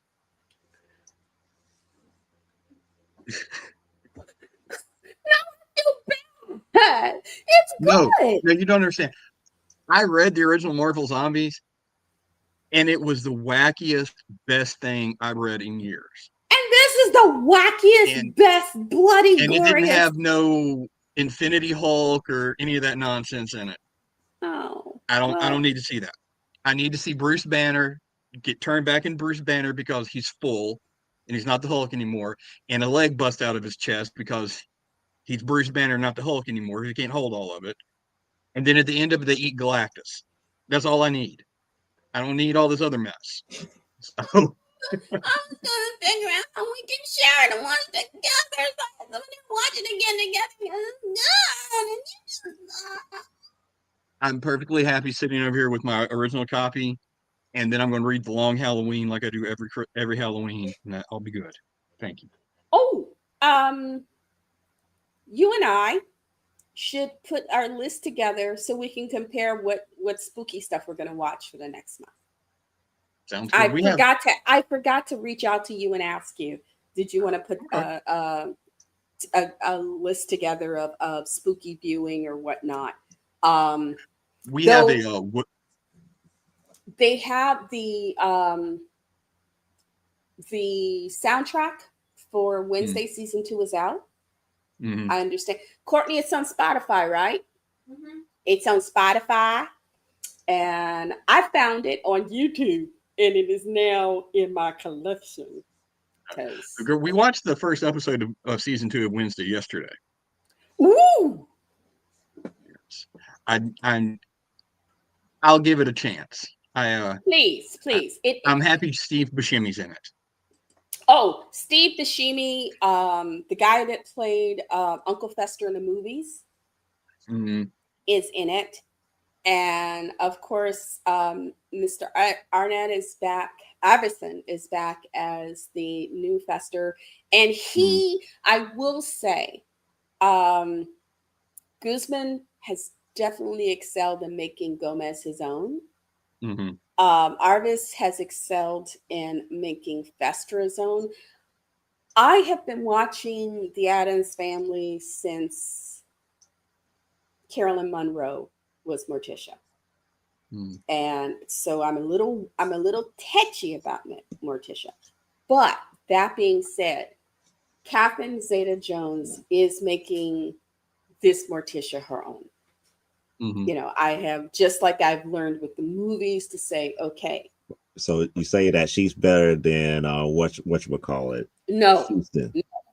Each of these women have made their Morticias their own. Because Angelica Houston, that one to me was a very weird Morticia. I love her Morticia. I just want to join the dark. I just want to join the dark voices and get involved in a hellish crusade. But she doesn't have time. Because she's a mother and a housekeeper and all that stuff. She just wishes she had more time to join with the dark voices and get into their hellish crusades. But yeah, I loved her Morticias, and I wasn't prepared to enjoy Guzman because of Raul Julia, you know, but these cast members have worked really hard, especially in this season, to make, whether it's Pugsley, Gomez, Morticia, Fester, they have each worked to make these characters theirs. And they've done it in a way that doesn't spit in the face of what's come before, which is something I really appreciate. I appreciate the fact that Zeta-Jones has not, that it isn't like, oh, that Morticia from the series, she's, or the Morticia from the movies, it's like, no, each of them have made these characters their own in a way that does not discredit what's come before them. Because sometimes people come into a role and they're more focused on outdoing the previous version of that character as opposed to just making it their version of the character. I'm curious about Highlander just to see what Cavill will do with Connor McLeod. I don't know. It's not a day one. I'm not going to pay $100 to drag Courtney to the theater to watch it with me. Aren't you grateful for that, Courtney? I like Highlander. You have 12 minutes until the starts. If it's Witcher, Henry Cavill, I'm down for it. But if it ends up being Man of Steel, Henry Cavill, I may have to go find where he lives. I don't know what Henry Cavill. Why does everybody bag on Man of Steel so much? It wasn't Cavill, it was the writing. But the thing he's is not Superman. But here's not the thing. Oh, he was more Superman than whatchamacallit. I forgot his name. The guy who played Ray Palmer in Arrow. He was more. I didn't like that movie either because in that movie, Lex Luthor's an evil real estate agent. So, but again, but look, Superman Returns kind of, sort of, if I could say, retcon Superman 2 and Superman 3. It's almost like that didn't exist. 2 and 3 didn't exist, which I didn't like. Richard Pryor as a villain did exist. I don't care what they say. Anyway, but yeah, no, Henry Cavill stood up there in that ugly costume that had ovaries on the outside of it with his CGI mustache, and I about vomited. Okay. So no. Well, the thing about Cavill is, and I will tell you, I did not like The Witcher when it came out, because for a woman to say, well, he is crass, he smells of urine, but yeah, I'll have sex with him. I'm like, baby, you need therapy. And so for the longest time, I could not get into The Witcher. Courtney had to come and hit me in the head with something. I saw the animated versions. And then when Courtney sat down and watched it, and The Witcher still isn't one of my favorites, but I've gotten better at enjoying his performance. But I've noticed about Cavill, it is a matter. He's one of those actors, the way say Dolly Parton was acting. give her the right script with the right director and the quality co-stars, and she will turn in a kick-ass performance. Stick her with somebody who's just kept collecting a paycheck and a director who really isn't interested in taking the time to make sure she understands what's needed in a particular scene or the overall stretch of the story, and she's going to fall short. There's a reason 9 to 5 and Steel Magnolias is really good. And Straight Talk and The Best Little Whorehouse in Texas are total flops. How dare you? Okay. I can say the exact same thing, because to me, Cavill in Man of Steel was not bad, but Cavill in Justice League, oh my goodness, you're right, he's not Superman. The thing is and I think in like I said, like Dolly Parton, and I've seen it with other actors. There are actors who they really need that system of co-stars and director and story to bring out their performance. And Cavill, I suspect, is one of those actors. He's not David Tennant. David Tennant can walk into the stupidest movie ever, be given some of the dumbest lines on earth to speak, and win a BAFTA just on the strength of his performance. So could Tom Hiddleston. They are Shakespearean trained actors. And no matter who the director is, no matter what the thing, they're going to research that role. They're going to make sure that their performance, and they're going to lift it up because they're going to tell everybody on that set, this is my level. Mm-hmm. You want to be in my movie? You got to be at this level. If you're at this level, I'm not coming down to your level. You better come up to mine. Cavill has to have people who are going to do that. Cavill has to have people who are going to do that. Otherwise, he tends to flounder.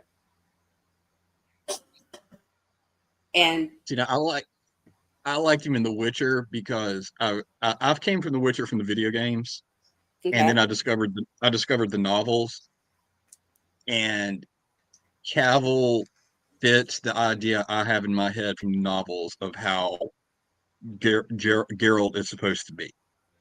I don't have I don't have to take a leap in logic to think that he's this character.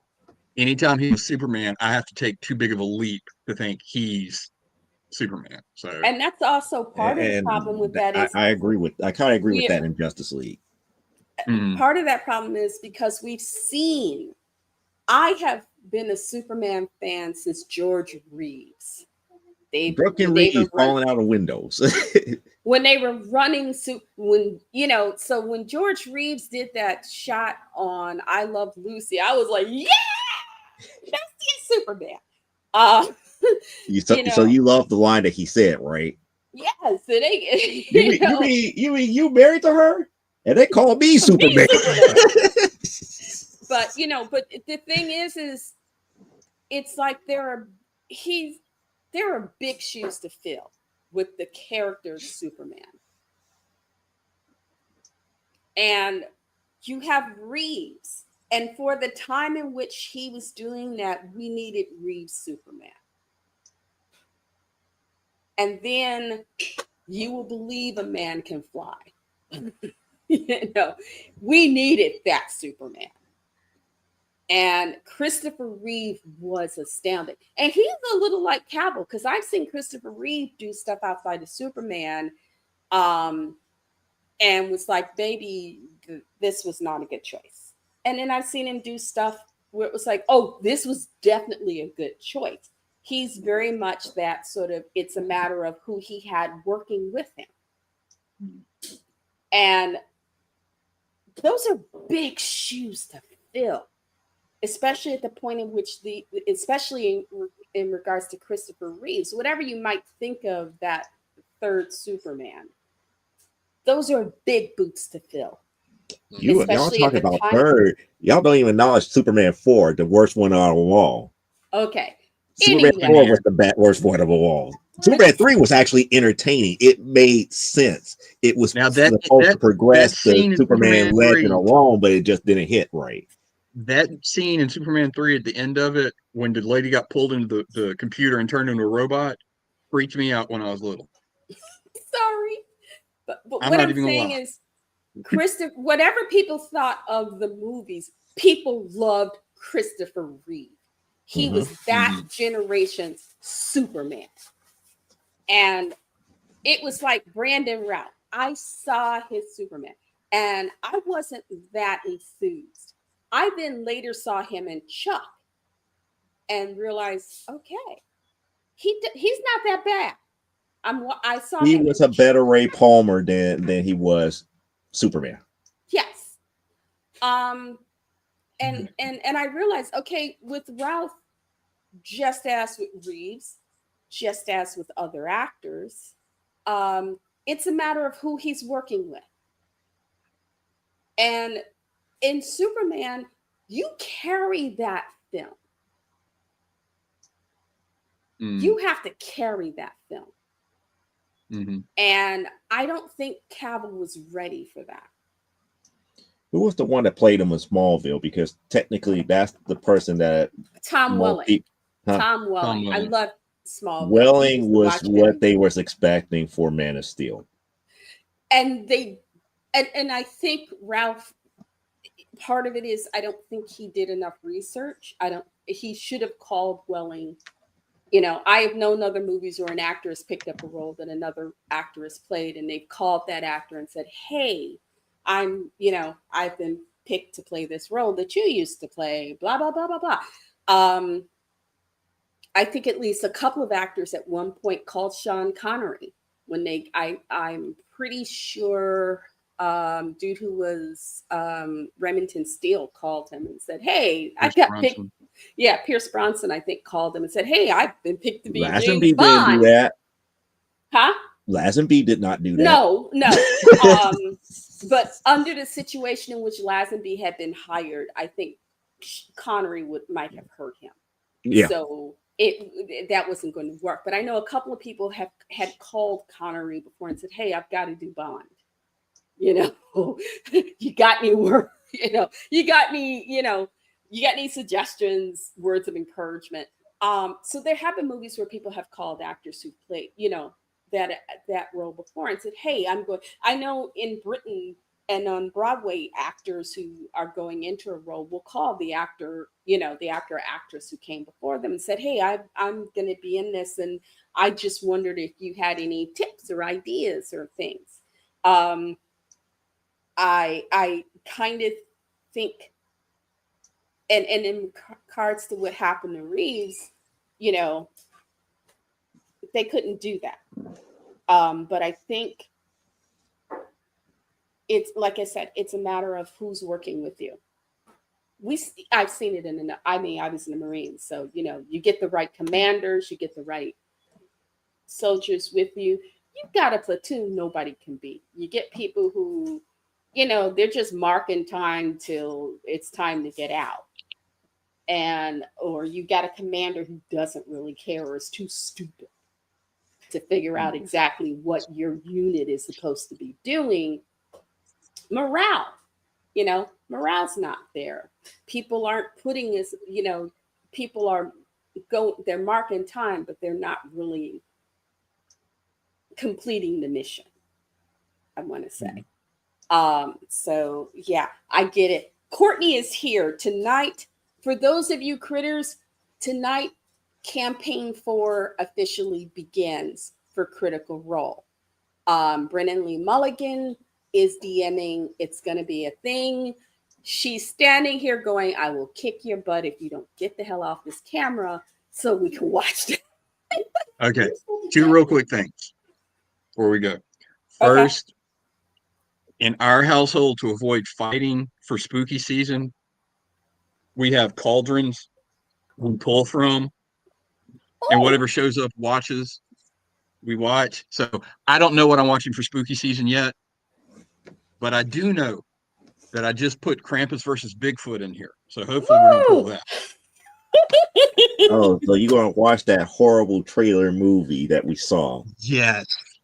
No, I'm gonna look for it. Krampus versus Bigfoot. The wife just said that since next Thursday is my birthday, we're watching it then. So Oh, happy birthday! You said next Thursday? next Thursday. So You won't You gonna be be here next Thursday, or you gonna be taking off? It's his birthday.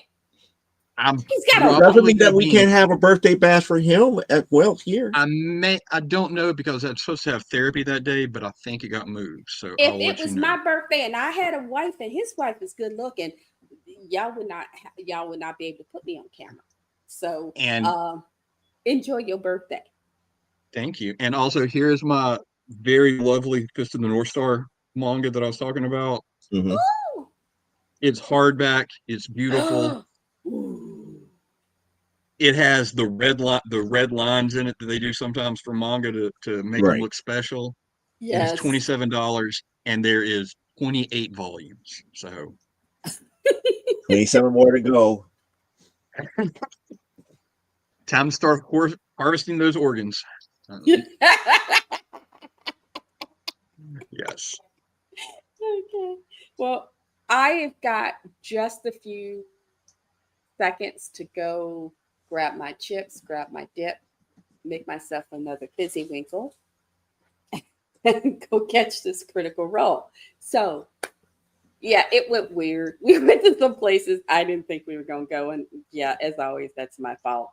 Right, Joe, tell them you're done with me if you need to. Okay. Otherwise, thank you for coming. We love you guys. We love the fact that you put up with us, whether live or later on video. Of course, you know me. I'm Elaine, lenscaponline.com. Find me there.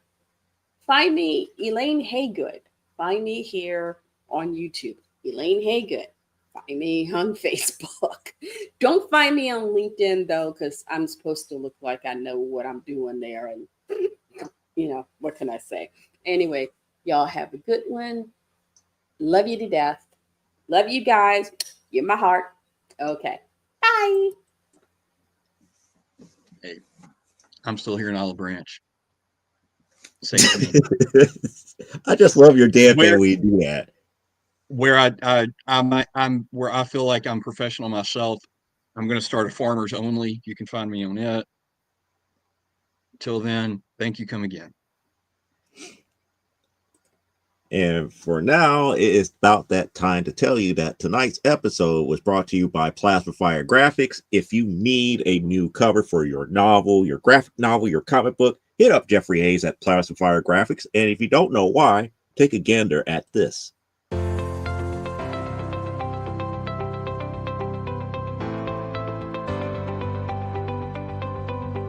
You've worked hard and written a great book. Now, it's time to give it a great cover. If you're an indie author or small press publisher, Plasma Fire Graphics is your source for affordable cover illustration and graphic design.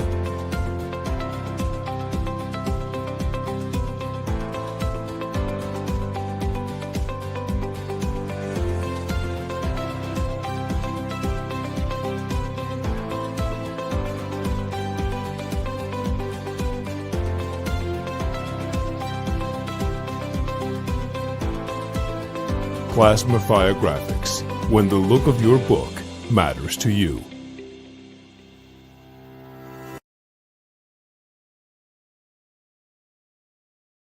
You've seen the covers that he did.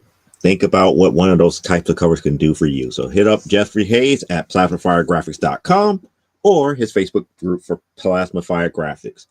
As far as I'm concerned, yeah, I got to hang in there with these two knuckleheads during the scary season. And you guys already know, me no comprende scary season. I just let them have their fun. But as far as Saturday is concerned, I have no idea what we're going to talk about here. I'm probably not going to do another video responses as of yet, because there's not enough of them out there to really talk about as a whole here, other than one that somebody sent to me that pretty much kind of proves what I was saying about grading companies as a whole and about changing the standards. And somebody kind of went out there and kind of exposed at least one on the card grading side of things here. So your boy said it. He said it Saturday, but it is what it is here. But I don't know what we're going to talk about, but we do have new comic books for the week. As I was explaining to Elaine, I've been kind of hiding what's behind me here. There's sketch covers that I have done over this past week. There are more pages that I did for the anthology book here. So there's a lot of accountability to get through, but as far as the major topic, I just don't know as of yet. So until then, live life, grow, and be well. And I will see you guys either Saturday, if you hear from the Decimal Small Press Publisher, or next Thursday for another episode of Comic Book Spectrum. I think we still, I guess we're going to do Frankenstein Jr. from Hanna-Barbera, because that can go either way as far as, being that it is, people call it the spooky month and whatnot here. So, unlike our founder, Brian K. Morris, I don't care if you wash your hands. Just never, and I do mean never, apologize for being awesome. We're out of here for another week. See you later. Have a good one.